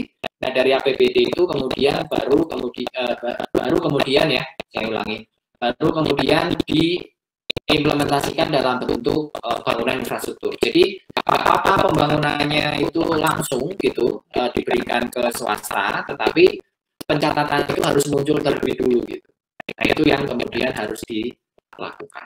Jadi ya case-nya begitu. Dan case-case yang begini ini banyak sekali ya. Itu tadi hanya beberapa tuh yang kita bicarain ya, diskusiin. Kalau nanti kalian penempatan sebagai auditor ya, BPK, BPKP atau nanti Dirjen, ya mungkin BPK lah ya, dan BPKP yang akan melakukan audit, tugas utamanya itu nanti akan kalian menemukan banyak banget transaksi atau event yang seperti ini. Jadi secara aturan tuh mungkin tidak diatur secara spesifik, bukan sesuatu yang salah dalam konteks korupsi gitu, karena itu inovasi dari birokrasi gitu ya sebenarnya, dan itu sebenarnya manfaatnya banyak, tetapi di aturannya itu tidak kemudian semudah itu di waive gitu istilahnya ya, atau tidak dilaksanakan. Nah itu kita sebagai auditor harus bisa mendudukkan permasalahan dalam konteks yang seharusnya seperti apa. Kalau yang seperti ini ini temuan salah gitu, ini akan menjadi presiden ya bagi daerah lain, terus kemudian apa-apa menjadi takut, tidak mau berinovasi, tidak mau melakukan terobosan gitu. Tapi kalau kemudian kita biarkan juga di sisi lain, maka nanti akan muncul presiden yang bisa jadi disalahartikan untuk dikembangkan oleh orang lain lagi gitu. Karena seharusnya memang asas dasarnya harus dicatat di APBN atau APBD. Nah maka dari itu ini tadi yang penting bagi kalian adalah sebagai auditor misalnya bisa memberikan solusi yang dia itu komprehensif yang menjawab permasalahan. Seperti tadi contohnya bahwa ini tuh harus dihitung dulu semuanya rupiahnya berapa, masuk ke dalam APBD ya, masuk dalam APBD dilaporin, di revisi APBD-nya, baru kemudian kalau khawatir terhadap nanti proses birokrasinya lama dan segala macam, paralel dengan itu si swastanya langsung misalnya diminta untuk membangun tadi, tetapi yang jelas ada rupiah yang sudah dikunci gitu. Kalau yang sekarang kan ya tidak berprasangka buruk, tetapi ya nggak tahu rupiahnya itu berapa gitu untuk membangun jembatan lingkar atau jalur lingkar semanggi itu berapa. Itu ya. Ini agak panjang pembahasannya di yang nomor 1 ini karena ini banyak sekali prakteknya sekali lagi, dan kita perlu menganalisnya dengan benar-benar secara komprehensif gitu, sehingga kita memberikan opini audit itu tadi, temuan itu tadi, kalau mau diskusi temuan ya, itu yang proporsional dan itu tadi tidak menghambat inovasi, tapi di sisi lain kita menjalankan peraturan yang ada. Itu ya, itu nomor 1. Yang nomor 2 itu asas pre-allowable ini artinya adalah anggaran itu disahkan terlebih dulu sebelum dilaksanakan. Artinya ada persetujuan dari DPR atau DPRD ya sebagai unsur legislatif. Jadi APBD APBN itu disusun eksekutif, dibahas di eksekutif, dan kemudian disahkan oleh legislatif, baru kemudian dijalankan gitu. Nah ini sekali lagi ini agak anomali ketika kita melihat yang kemarin ya. Mungkin karena memang kegentingannya itu ya. Kemarin di awal tahun kan sempat ada diskusi yang cukup hangat tuh tentang bagaimana pengeluaran pemerintah itu diatur gitu, karena di APBN yang existing pada waktu itu kan belum ada, tetapi situasi pandemi memang harus apa-apa serba cepat gitu. Nah, makanya sempat dibuat dalam kemarin itu peraturan pemerintah pengganti undang-undang ya, yang kemudian habis itu tetap harus disahkan dengan undang-undang gitu. Nah, intinya di sini anggaran itu perlu disahkan dulu oleh legislatif yang dia itu sebagai pihak yang mewakili rakyat kan gitu ya. Itu betul. Terus universalitas, jadi semua pengeluaran itu harus tercantum dalam anggaran, tidak boleh ada yang di luar anggaran, tidak boleh yang sifatnya non budget ya. atau non budgeter istilahnya, di luar anggaran tidak boleh yang off budget itu tidak boleh, semua harus on budget. Itu. Terus asas spesialitas, jadi tidak boleh terjadi pergeseran anggaran dari belanja langsung menjadi belanja tidak langsung gitu, itu nggak boleh karena pergeseran mata anggaran tadi itu menandakan bahwa perencanaan tidak matang, perencanaan itu tidak dilakukan dengan baik gitu. Nah ini barangkali jangan bingung, loh kok kalau di kantor boleh digeser-geser dari satu mata anggaran ke mata anggaran lain. Nah yang diperbolehkan itu panjang di dalam satu lingkup satu lingkup mata anggaran di DIPA ya. Jadi misalnya dari belanja barang dan jasa, dari sebelumnya belanja membeli printer, tapi kemudian dialihkan untuk membeli komputer misalnya gitu. Nah, itu kan masih dalam satu rumah, itu boleh. Tapi kalau yang awalnya digunakan untuk membangun saluran air, terus dialihkan untuk belanja pegawai misalnya, atau belanja tidak langsung, nah itu yang nggak boleh. Itu asas spesialitas. Berikutnya periodisitas, itu laporan disusun berkala sesuai aturan ya. Ada laporan kuartalan, semester, tahunan, itu dibuat, harus ada periodisasinya. Terus kemudian asas bruto, ini juga harus dipenuhi, artinya pendapatan itu tidak boleh langsung di offsetting dengan belanja. Nah itu tadi contohnya seperti tadi ya, kasus lingkar semanggi tadi, itu kan harusnya pendapatan, tapi langsung di offset dengan belanja. Pendapatan nggak dicatat dulu berapa, tapi langsung dikeluarkan dalam bentuk belanja. Itu nggak boleh, harus dicatat masing-masing. Pendapatan ya pendapatan, belanja ya belanja, gitu ya.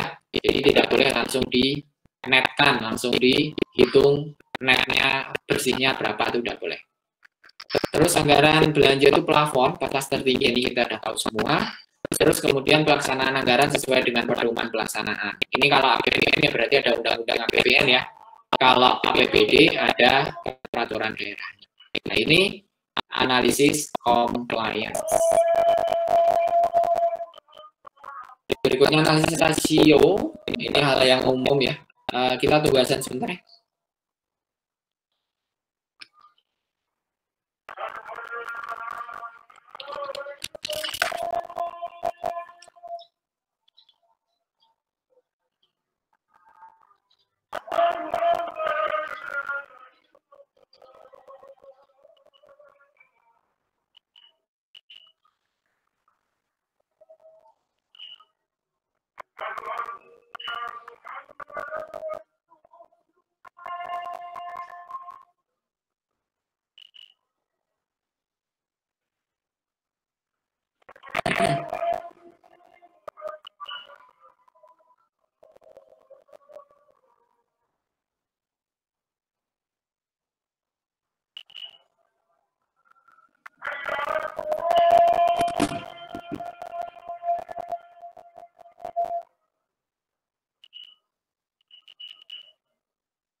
Kita lanjutin sampai di analisis rasio. Rasio ini secara umum ada dibedain ya, likuiditas, solvabilitas, efisiensi.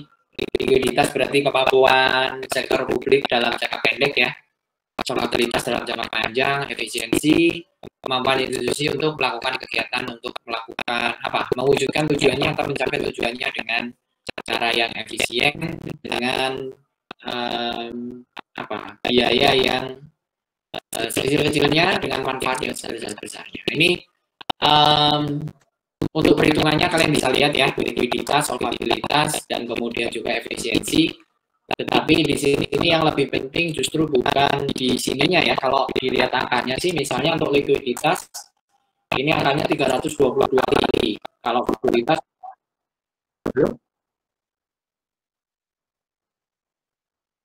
belum ya. Bentar.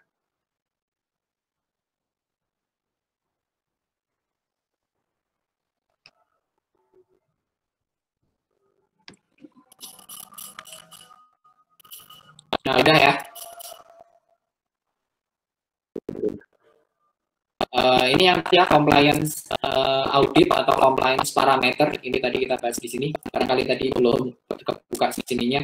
Mulai dari pendapatan belanja operator APBN APBD, developer, universalitas, reliable, universalitas, spesialitas, periodisitas, bruto, plafon, dan undang-undang atau perda. Terus kita ke sebelahnya analisis rasio. Ini secara umum ya, tadi likuiditas, solvabilitas, ada efisiensi. Alarm guys, makan siang. Lanjut dulu tapi ini likuiditas, solvabilitas, terus efisiensi. Anyway, sekali lagi ini bukan masalah angka. Kalau angka ini barangkali akan lebih pas ketika kita melakukan analisis laporan keuangan komersial ya tentang likuiditas dan solvabilitas. Karena kan masa kalau pemerintah tidak liquid gitu ya, atau tidak solvable, karena biasanya kan ininya ya, angka aset di dalam neraca pemerintah itu kan umumnya besar gitu. Kalau diukur untuk mencari likuiditas dan solvabilitas ya nanti bisa miss gitu. Lain halnya kalau misalnya dipresentasekan terhadap PAD-nya atau kekuatan dari daerahnya sendiri dan baru dari situ bisa muncul ukuran-ukuran atau parameter-parameter yang lebih meaningful gitu daripada kita kemudian masukkan semua akun gitu ya. Seperti halnya ketika kita menghitung rasio likuiditas dan solvabilitas ini untuk mencari kemampuan itu tadi institusi bisnis atau perusahaan dalam jangka pendek, likuiditas dan solvabilitas untuk jangka panjang. Nah, kalau di sini yang penting tuh justru nanti kalian perlu melihatnya ini yang diuraikan di bawah ini. Jadi memang kalau kita menggunakan analisis rasio itu ya kan lebih simpel ya, lebih simpel dalam artian kita membuat persentase tertentu atau perbandingan tertentu gitu sehingga muncul persentase dan kemudian mudah dibaca, ditafsirkan seperti apa. Terus dia itu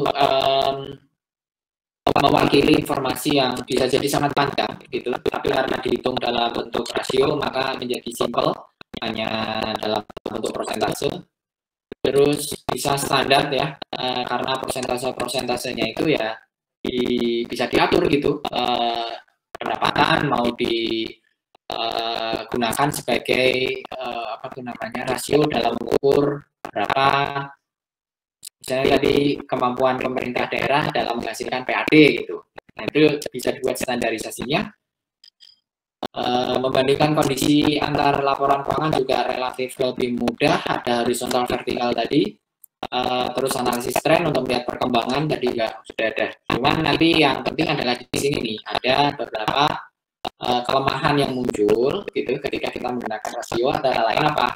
Jadi belum ada keseragaman. Ini ketika kita melihat atau kita mau menganalisis laporan keuangan ini dalam helikopter view ya, dalam ini yang lebih luas gitu, dalam cakupan yang lebih luas. Jadi misalnya penggunaan istilah rasio antar satu daerah dengan daerah lain itu bisa jadi berbeda-beda gitu, karena belum ada standar yang baku, belum ada aturan yang baku untuk kemudian membuat rasio yang yang standardized ya, seperti halnya misalnya yang laporan keuangan komersial gitu, itu belum ada. Baru ada sedikit ya, nanti kita bahas sedikitnya itu seperti apa. Tapi yang sedikit itu belum mencukupi sebenarnya atau belum memadai untuk kita bisa gunakan dalam melakukan perbandingan laporan keuangan satu daerah dengan daerah lain. Gitu. Kalau mungkin kita menganalisis satu laporan keuangan satu daerah, mungkin itu bisa memadai. Tapi kalau mau kita komparasikan, belum tentu memadai karena tadi belum tentu seragam penyebutannya, standar-standarnya juga bisa berbeda-beda. Terus berikutnya, karena masih banyak menggunakan metode prinsip akuntansi yang berbeda-beda juga ya. Terus kemudian juga situasi pemerintah daerah satu dengan yang lain juga berbeda-beda, SDM-nya juga berbeda-beda, maka kadang-kadang memang tidak dapat diperbandingkan antara satu daerah dengan daerah lain. Misalnya kita pakai Tangerang Selatan tadi ya, kita komparasikan misalnya dengan let's say katakan saja Somlaki gitu ya. Barangkali Somlaki aja kalian baru dengar ini gitu. Itu daerah di mana gitu. Somlaki itu ada di penjuru bagian selatan dari Indonesia ya. Lebih dekat dengan Darwin daripada daerah lain di Indonesia. Lebih dekat dengan Australia. Jadi itu berbeda tuh nanti ininya ketika kita mau bandingkan karena itu tadi konteksnya itu berbeda. Jadi itu harus hati-hati, terutama ketika kita akan menggunakan analisis laporan keuangan ini dalam lingkup yang lebih luas. Berikutnya, ini masih yang sama tadi, solvabilitas, likuiditas, tetapi ininya ya, parameternya adalah aset-aset yang ada di dalam neraca. Ini makanya di sini namanya adalah analisis atas data pada neraca. Ini liquid, illiquid, solvable, solvable. Sekali lagi ini hati-hati karena kalau kita hanya mencari angkanya bisa jadi bias karena sebenarnya ukurannya bukan ada di angkanya ini tetapi justru di detailnya. Terus kemudian ini yang laporan laba rugi ya, analisis atas data pada laporan laba rugi. Ini yang penting adalah kita mencari varian atau selisih dan varian atau selisih ini kemudian ditentukan wajar atau tidak. Penyebab terjadinya selisih tadi itu apa, dan selisih itu favorable atau unfavorable, gitu ya, menguntungkan atau merugikan. Termasuk komposisinya dan pertumbuhan pendapatan belanja. Kita lihat, kalau kita ngomongin varian atau selisih, itu berarti kita bisa bandingkan kira-kira antara pendapatan dengan realisasi ya, antara APBD dengan realisasi APBD. Nah, misalnya ini angkanya ditaksel lagi. Kalau kita lihat di sini, ini angka APBD-nya ya, pendapatan dan belanjanya. Kalau kita bandingkan dengan realisasi pendapatan dan belanja, ini pendapatannya lebih tinggi ya, 103,2%, lebih dari perkiraan. Belanjanya lebih kecil dari perkiraan, atau kalau dipresentasekan itu 87,4%. Ya, jadi realisasi belanja lebih tinggi, realisasi belanja lebih rendah. Kalau mau dicari komposisinya, ini komposisinya ya, ini ngulang dari yang di depan tadi. PD itu mendominasi, intinya begitu. Nah, tapi nanti hati-hati juga ketika kita melakukan analisis ya. Misalnya ini nih. Ini Tangsel 2016 pendapatannya lebih tinggi dari perkiraan, belanjanya lebih rendah dari perkiraan. Ini menurut kalian bagus atau tidak?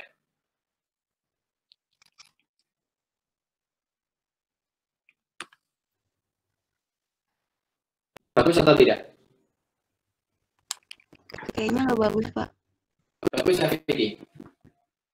Karena apa? Soalnya katanya anggaran yang bagus itu anggaran yang serap-serap semua, Pak. Nah, ini kan nggak terserap semua ini.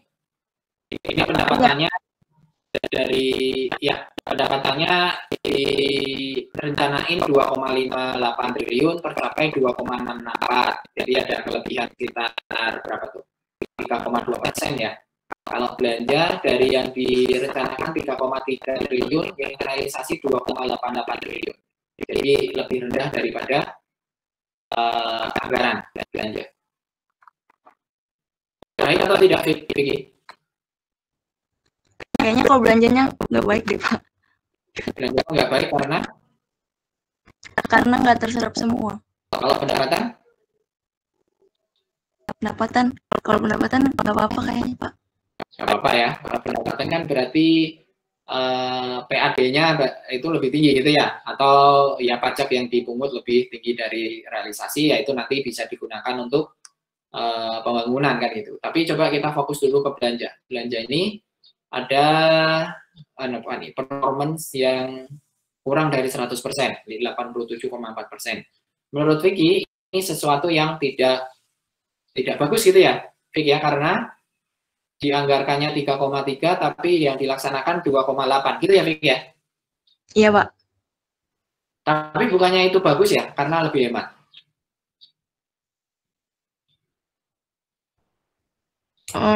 Kayaknya mungkin takutnya ada yang kegiatan yang nggak terlaksana gitu gak sih, Pak? Oh, takutnya tidak tercapainya tidak tercapainya rencana belanja karena ada belanja yang tidak atau ada program yang tidak dijalankan gitu. Iya, Pak. Gitu. Oke. Nah, sekarang pertanyaannya adalah ketika misalnya ada program yang tidak jadi dijalankan, apakah itu salah?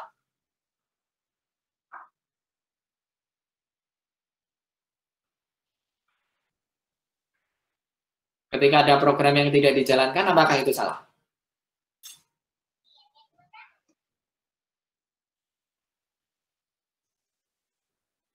Salah atau tidak salah?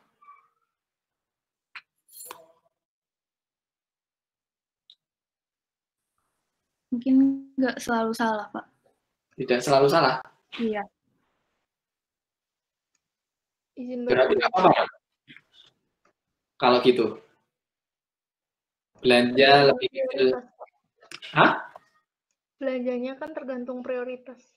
Maksudnya kalau misalnya maksudnya kalau nggak terlalu penting banget, mungkin bisa dikurangin gitu, Pak. Bisa dikurangin. Nah, pertanyaan berikutnya, kok ada belanja yang tidak terlalu penting tapi masuk ke APBD atau APBN? Izin berpendapat, Pak. Ya. Siapa tadi? Satu-satu? Kurnia ya? Oh, ya. Maaf, izin berpendapat, kalau menurut saya, kalau misalnya program itu nggak dilaksanakan, berarti itu mengindikasikan kinerja yang kurang bagus, Pak, karena setiap rencana yang ada di APBD, rencana belanja itu kan udah disusun berdasarkan prioritas suatu daerah atau suatu negara, Pak. Jadi kalau misalnya nggak dilaksanakan, ya berarti kinerjanya kurang baik, Pak. Itu menurut saya. Terima kasih, Pak. Oke. Terus siapa lagi tadi yang mau ngomong? Septi tadi, Pak. Oh, Septi. Kalau Septi gimana?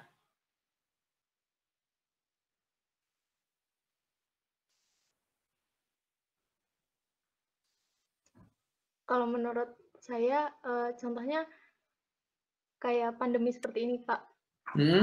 Kan pada awalnya kan kayak perjalanan dinas, mungkin kan dari setiap KL ataupun instansi kan banyak ya, Pak. Terus karena kondisi COVID kayak seperti ini, kan mungkin jadi berkurang gitu, Pak. Jadi mungkin itu yang maksud dari saya, belanjanya itu bisa diminimalisasi karena ada kejadian tak terduga. Mungkin begitu, Pak.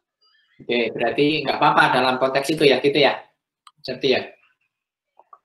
Iya, Pak. Tapi ini kita diskusinya barangkali tidak berandai-andai.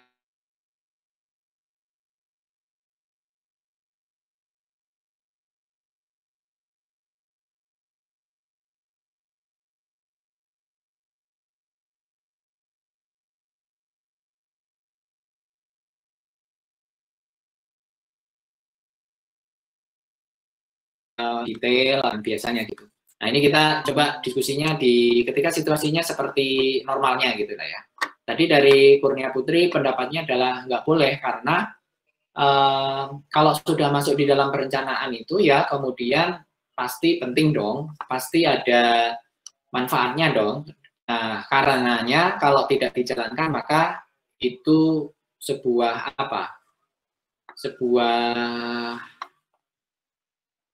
hal yang tidak produktif lah ya, tidak efektif, tidak efisien. Jadi tadi yang kita lihat di sini ada belanja yang cuma 87,4% itu sesuatu yang salah gitu dalam artian kinerjanya ya, performanya ada yang nggak bagus gitu. Itu tadi Vicky juga gitu ya, Vicky ya, pendapatmu ya? Iya, Pak. Oke. Coba saya tanya ke kalian berdua. Kok kalian tahu kalau program yang sudah masuk KPBD itu pasti ada manfaatnya?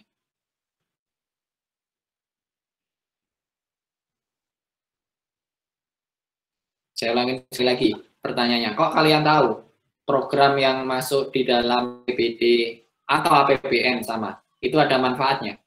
Maksudnya manfaatnya real gitu. Kalian tahu dari mana?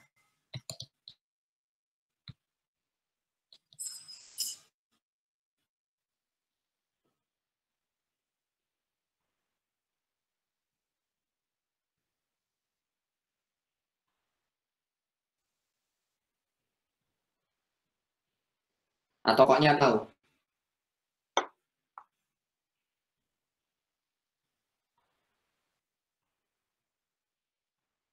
Vicky, Kurnia Putri? Atau yang lain boleh juga dari izin Pak, kalau menurut saya itu kan pas kita pas saat perencanaan itu kan udah kayak dibuat gitu loh, skala prioritas nasionalnya itu apa, baru sama Penas, baru Bappenas juga kayak diskusi gitu sama apa sih pemerintah daerah, kayak kan kalau di daerah yang tahu kebutuhan itu ya daerah itu, jadi yang tahu apa yang dibutuhkan untuk dapat manfaat real ya daerah itu sendiri gitu Pak. Jadi udah ada apa yang diprioritasi, misalnya daerah ini oh dalam hal kesehatan atau pendidikan itu kurang, jadi ya kita belanja dalam bidang pendidikan atau kesehatan, berarti kan ada manfaat realnya gitu sih Pak. Tapi sebenarnya masih bersifat estimasi juga, nggak angka ujuk-ujuk benar semua gitu Pak, ada estimasinya juga tetap Pak. Kalau menurut saya gitu sih. Tapi dari bawahnya adalah kalau sudah direncanakan masuk di dalam APBN atau APBD gitu ya, sudah ada pembahasan, sudah ditentukan prioritasnya gitu, maka kemudian ya itu pasti ada manfaatnya gitu. Masa udah dikeluarin kok nggak ada manfaatnya gitu kan? Maksudnya? Iya Pak, karena kan perencanaan itu harus hati-hati juga Pak, harus supaya tepat tujuannya itu Pak. Supaya tepat tujuannya, oke. Vicky kira-kira gitu juga nggak? Iya Pak, maksudnya buat apa direncanain kalau nggak ada manfaatnya Pak? Oke, sip. Nah sekarang kita lihat ya prakteknya ya. Saya pakai contoh yang deket aja ya. Saya pakai contoh yang apa? Mungkin kalian tahu semua. Nah ini saya mau pakai contoh di kampus. Di kampus itu mungkin kalian tingkat 1 ya. Mungkin kalian tingkat 1. Tahu kan kampus kan di mana ya? Tahu ya, pernah ya ke kampus ya? Itu kalau kalian kosnya di mana? Kosnya di belakang Indah tuh apa namanya? Ponjai Pak. Ponjai ya Allah. Ponjai di Pondok Jaya atau di Pisok atau di Menteng ya, Menteng Bintaro atau di apa tuh namanya Perkici lah ya. Itu kalau ke kampus kan kalian masuk normalnya lewat gerbang depan ya, lewat gerbang Bintaro. Lewat gerbang Bintaro. Kalau kalian naik mobil atau naik sepeda nggak jalan kaki, berarti kan kalian masuk gerbang itu dan kemudian belok kiri ya. Sambil diingat-ingat lagi, karena memang udah lama saya tahu. Masuk, belok kiri, ya kan? Lewat jalan itu, ada gedung A, ya, ada gedung F, ada gedung G, baru mentok terus belok kanan menuju ke arah Boulevard ya, pos satpam itu, dan baru masuk parkiran gitu. Kan gitu ya? Nah, yang saya mau coba ini ke kalian, remind ke kalian, di situ ada jalan ya. Bener ya, ada jalan ya. Nah, jalan itu mungkin kalian tingkat 1, kalau kalian ingat, jalan itu dulu tuh udah beton ya. Awalnya udah beton, jalan itu beton. Jadi udah halus, bukan gerunjal-gerunjal gitu ya. Bukan bergelombang-bergelombang, bukan membahayakan, enggak, karena udah beton. Terus enggak berapa lama, jalan itu berubah.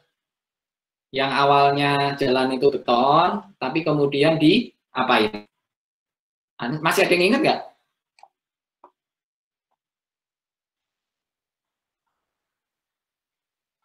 Kalian tingkat 1 awal ya. Sekarang udah mau lulus nih semester 5. Cepet ya. Jadi ingat nggak? Jalan beton itu diapain?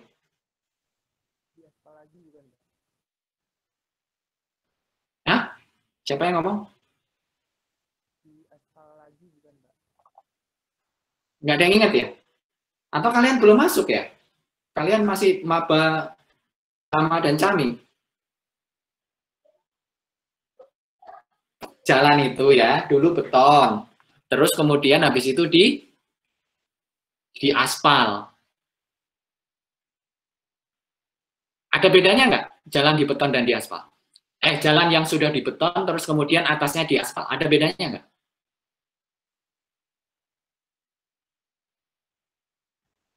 Ada, Pak. Hah? Ada. Manfaatnya apa? Lebih halus. Lebih halus? Mungkin. Emang beton nggak halus? Kan kita nggak ini ya, kita sedang nggak ngelus-ngelus jalan kan? Kita ini lewat di atasnya nih, naik motor atau naik sepeda gitu. Ya kalau dibandingkan jalan berbatu ya beda lah. Tapi beton dan aspal itu beda signifikan kalau mau dilihat itunya, manfaatnya.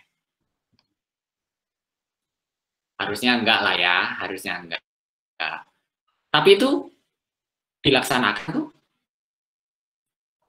Tapi itu di eksekusi tuh. Itu duitnya dari mana? Dari iuran kita. Nah, kita nggak pernah iuran ya. Kalau anak stan kan dari dulu always free. Once free and always free. Pokoknya yang gratis itulah yang kita mau. Kita nggak pernah iuran. Nah itu uangnya dari mana coba?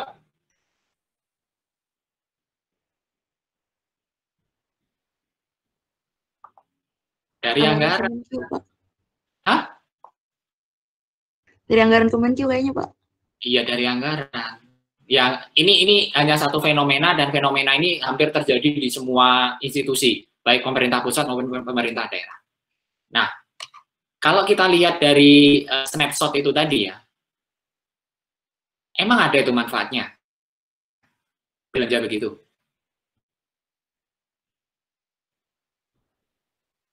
Secara umum kita bisa bilang enggak terlalu, kalau tidak mau bilang tidak lah ya.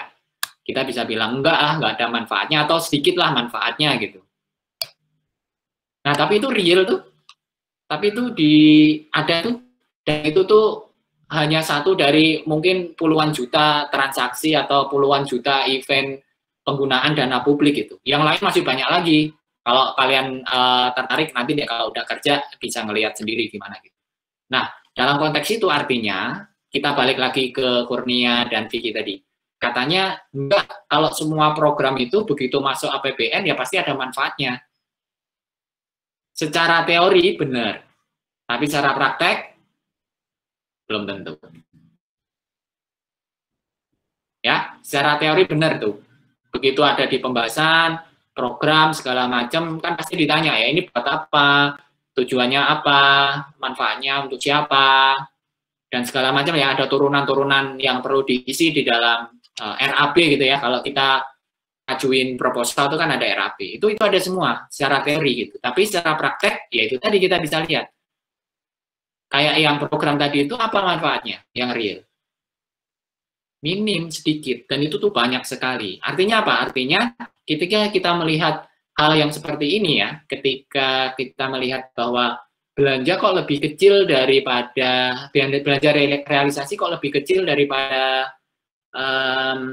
yang dianggarkan, ini angka ini sebenarnya kalau hanya melihat yang dari besaran umumnya saja, ini kita tidak bisa tahu sebenarnya apakah ini memang benar-benar sebuah kinerja yang tidak tercapai karena tidak 100% gitu ya, atau ini sebuah prestasi sebenarnya karena berhasil untuk menjadikan program-program itu benar-benar real gitu. Harusnya kan seperti tadi proyek pengaspalan jalan beton kan harusnya memang nggak dilaksanakan dong, karena ya nggak perlu gitu. Nah kalau itu yang terjadi kan berarti ini benar. Tapi misalnya tadi contohnya adalah program itu dibutuhkan masyarakat, misalnya nih, kalau anak stan apa ya? Gak usah stan deh, nanti kalian tahu dapurnya lagi. Misalnya pembangunan, kalau di Tangsel itu saluran kota, ini bukan yang dibangun Bintaro ya, karena Tangsel itu agak-agak mix, ini yang bangun si Bintaro apa si pemerintah kota Tangsel gitu. Misalnya saluran air, kalau saluran air itu nggak jadi dibangun, maka kemudian kan kalau ada banjir meluap. Nah itu berarti dari konteks itu kalau ada pencapaian anggaran yang di bawah dari belanja, dari program yang ditentukan, ya ini berarti kan sebuah tidak perform gitu ya, bagaimana pemerintah kota Tangselnya tidak perform atau tidak berkinerja dengan baik. Jadi sekali lagi saya mau bilang di sini hati-hati ketika melihat belanja, apakah belanja ini tidak tercapai itu sebuah prestasi atau justru sebaliknya ya, sebuah kinerja yang tidak baik, itu kita perlu melihat konteksnya atau perlu melihat bagaimana situasinya. Nah ini nanti biasanya di detailnya itu ada ya, dari belanja langsung, belanja modal, belanja barang jasa, itu nanti harusnya ada tuh persentase-persentase dan nanti kita bisa lihat dari RPJMD-nya untuk diperbandingkan. Itu ya, jadi poinnya di sana. Terus kemudian kita ke rasio-rasio berikutnya. Nah ini yang tadi saya bilang, rasio itu tidak terstandar sebagian besar. Ya, yang sudah distandarisasi hanya beberapa. Nah ini kita mulai dari sini ya. Yang kita bahas ini adalah rasio-rasio yang sudah terstandar.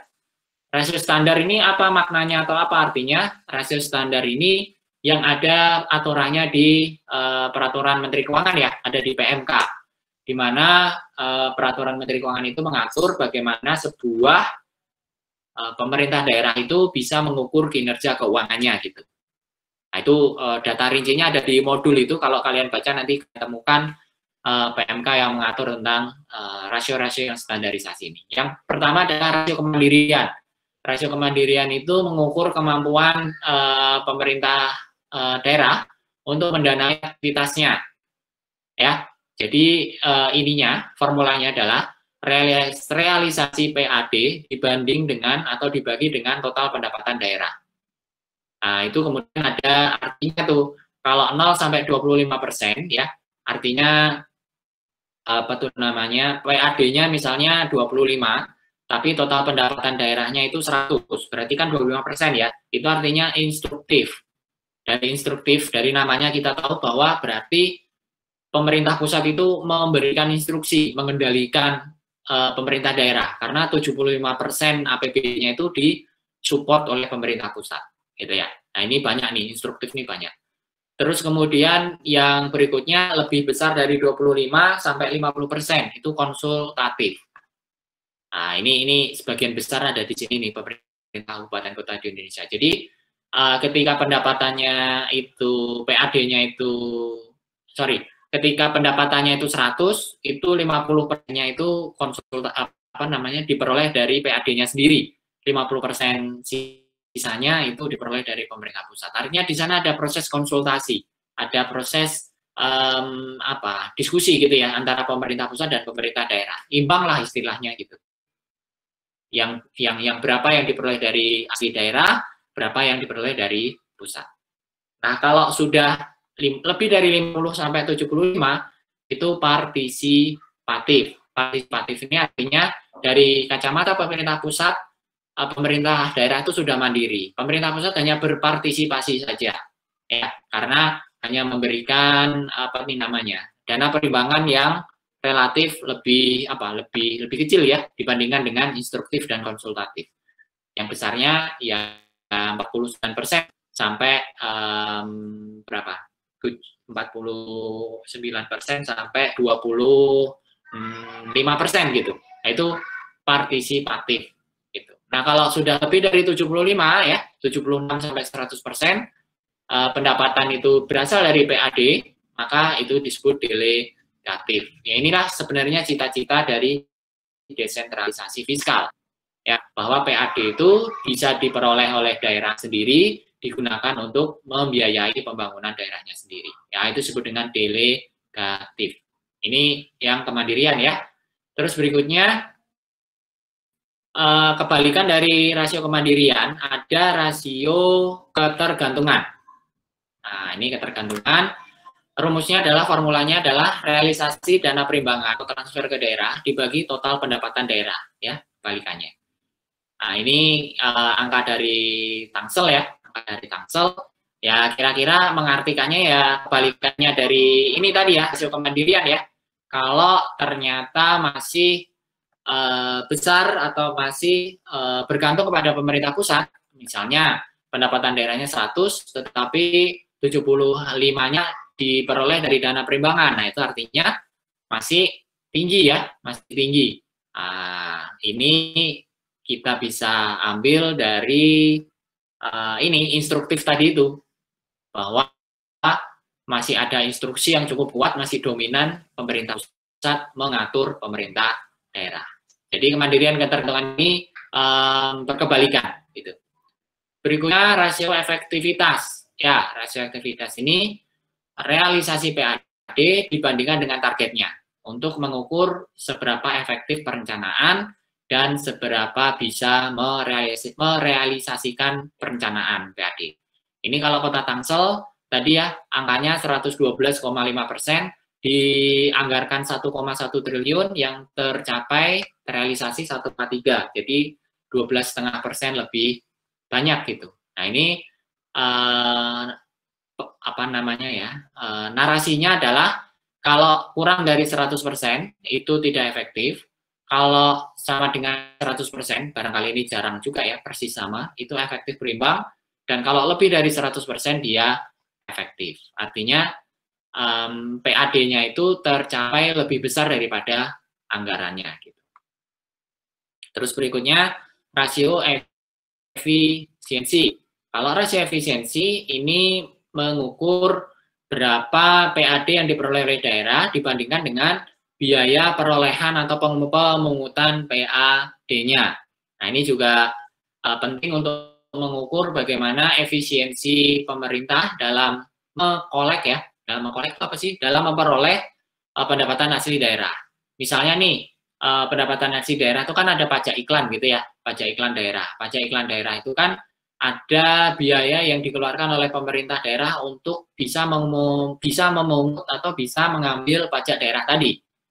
Atau misalnya pajak kendaraan bermotor aja deh, PKB ya, pajak kendaraan bermotor itu kan ada usaha untuk bisa mendapatkan pajak kendaraan bermotor itu gitu ya, mulai dari misalnya razia itu kan butuh biaya tuh, iklan itu butuh biaya, terus apa lagi, koordinasi dengan Samsat itu butuh biaya. Nah itu contoh-contoh biaya yang dikeluarkan seiring dengan PAD. Nah ini diatur nih, dihitung nih, kalau biaya perolehannya itu lebih tinggi daripada PAD-nya, nah itu ya berarti tidak efisien. Artinya kan kalau misalnya nih realisasi PAD itu 100, tapi biaya perolehannya 120, ya berarti lebih besar biaya untuk memperolehnya ya daripada realisasi PAD-nya itu sendiri. Dapatnya cuma 100, untuk mendapatkan 100 harus keluar 120 gitu.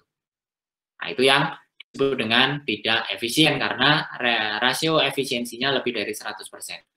Kalau antara 90 sampai 100 itu kurang efisien, 80 sampai 90% cukup efisien, 60 sampai 80 efisien, kurang dari 60% itu sangat efisien. Nah, ini kalau di Tangsel biaya perolehan PAD-nya 821 miliar ya, 821 miliar, PAD-nya 1,34 triliun, jadi 61% itu efisien ya, ada di sini. Itu efisiensi. Berikutnya keserasian. Nah, ini rasio keuangan daerah aja butuh serasi ya, apalagi kalian gitu. Ini penting ini. Nah, di mana nih yang dimaksud dengan serasi? Yang dimaksud dengan keserasian ini adalah kita melihat antara belanja tidak langsung dan belanja langsung. Coba dilihat, coba diukur, coba dianalisis. Nah, ini dilihat bagaimana cara pemerintah untuk memprioritaskan alokasi dana belanja. Dialokasikan kemana saja. digunakan untuk apa saja. Nah, itu masuk di dalam rasio keserasian ini. Kalau rasio keserasian ini lebih rendah, ini artinya bahwa anggaran belanja tadi, anggaran APBD tadi atau APBN tadi ya, ini APBD ini, sorry, bukan konteksnya di APBN, ini banyak dialokasikan atau diprioritaskan untuk kegiatan yang berhubungan langsung dengan masyarakat. Jadi semakin kecil rasio ini semakin baik. Nah, ini yang bisa diukur di sini ya. Belanja tidak langsungnya kalau di Tangsel 1,037 triliun, belanja langsungnya 1,85 triliun. Jadi persentasenya adalah 56,08 triliun. Jadi makin kecil makin baik gitu, karena tadi itu belanja langsungnya lebih besar daripada belanja tidak langsung. Tapi ini juga hati-hati ya, harus dilihat dalam konteks bagaimana situasi pemerintahnya. Tuh, terus kemudian rasio growth, ya ini umum lah ya, berapa pertumbuhan pendapatan belanja itu dipresentasikan. Ini barangkali yang penting adalah, misalnya nih untuk realisasi PAD ya, di Tangsel itu angkanya 117 miliar, atau kalau dibuat prosentasenya itu 9,59%. Nah, ini kita lihat angkanya 9,59% ini pada waktu periode yang sama, ini paling di pemerintah pusat sekitar 6% sampai 5,5%. Nah, apa artinya? Tangsel ini tumbuh lebih pesat daripada rata-rata nasional. Artinya ya ekonominya sangat tinggi gitu ya, aktivitas ekonominya sangat tinggi. Nah, ini bisa jadi memberikan informasi tambahan kepada kita bagaimana konteks pertumbuhan ekonomi di dalam sebuah pemerintah atau sebuah daerah gitu. Berikutnya, debt service coverage ratio. Ini menunjukkan kemampuan daerah untuk melunasi pinjaman ketika dia punya pinjaman. Nah, ini diatur minimal harus 2,5 kali, gitu ya. Artinya berarti 2,5 kali itu si pemerintah daerah punya dana idle, dana nganggur itu 1,5 kali. Karena kalau 1 kalinya itu kan mengcover semua kebutuhan pokok pinjaman, pembayaran pokok pinjaman, bunga, dan biaya lainnya. 1. Kalau 2,5 berarti ada idle 1,5. 2,5 kurangi 1 maksudnya. Nah, formulanya sendiri adalah, kita bisa lihat di sini, DSCR sama dengan pendapatan hasil daerah ditambah belanja bagian daerah dari bagi hasil, tambah dana alokasi khusus dikurangi dengan belanja wajib, dibagi dengan berapa kewajiban utangnya. Ini analoginya atau logikanya mirip dengan DSCR di ini ya, perusahaan komersial, di mana DSCR itu mengukur berapa kemampuan bayar perusahaan atas kewajiban utangnya, ya, termasuk di dalamnya pokok utang dan bunga. Gitu. Nah, di sini dibagi atau dilihat dalam contoh kasus Tangerang Selatan, itu DSCR-nya adalah 67,63 kali. Berarti sangat jauh lebih tinggi daripada yang dipersyaratkan 2,5 kali. Gitu. Itu DSCR, terus kemudian berikutnya ada ruang fiskal.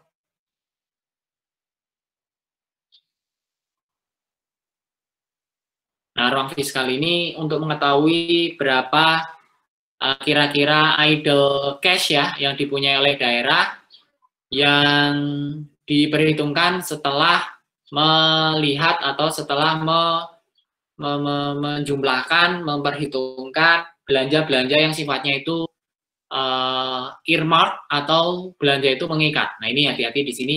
Jadi misalnya nih satu daerah, saya Kota Tangsel gitu ya, pendapatannya itu totalnya 2,6 triliun. DAK-nya 581 miliar.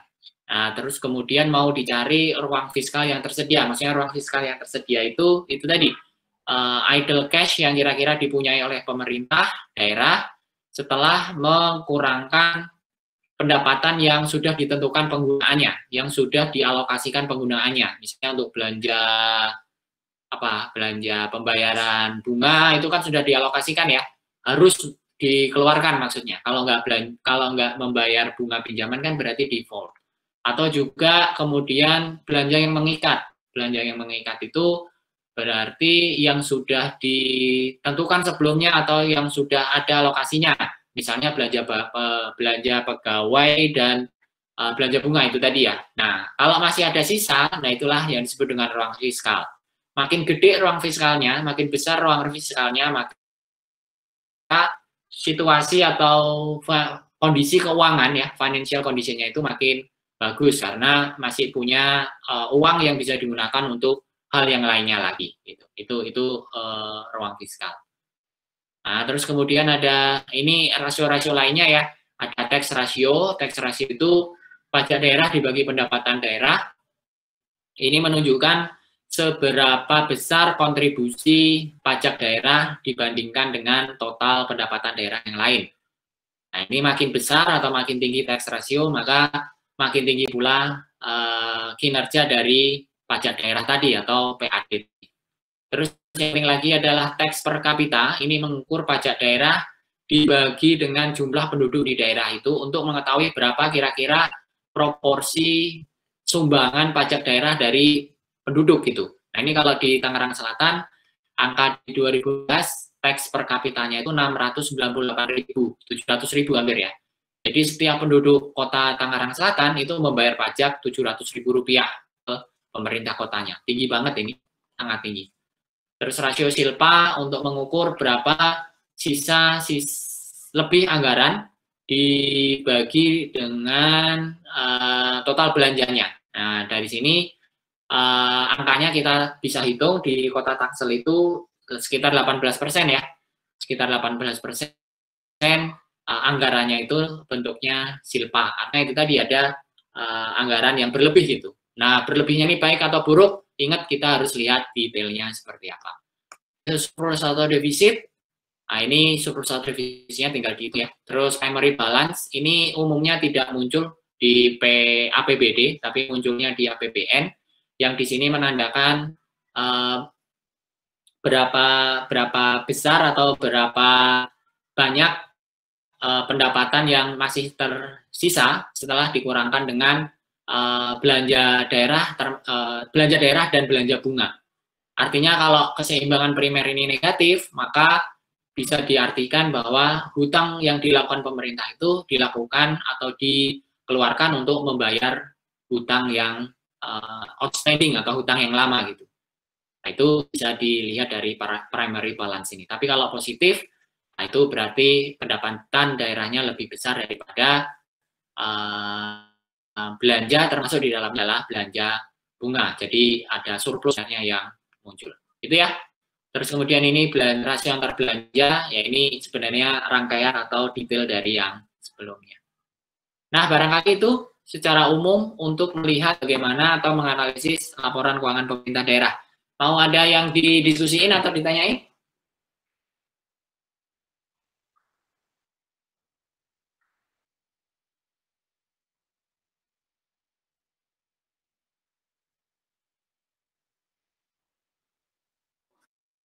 Ada? Kalau cukup, nanti coba dilihat lagi. Saya mau resume beberapa hal.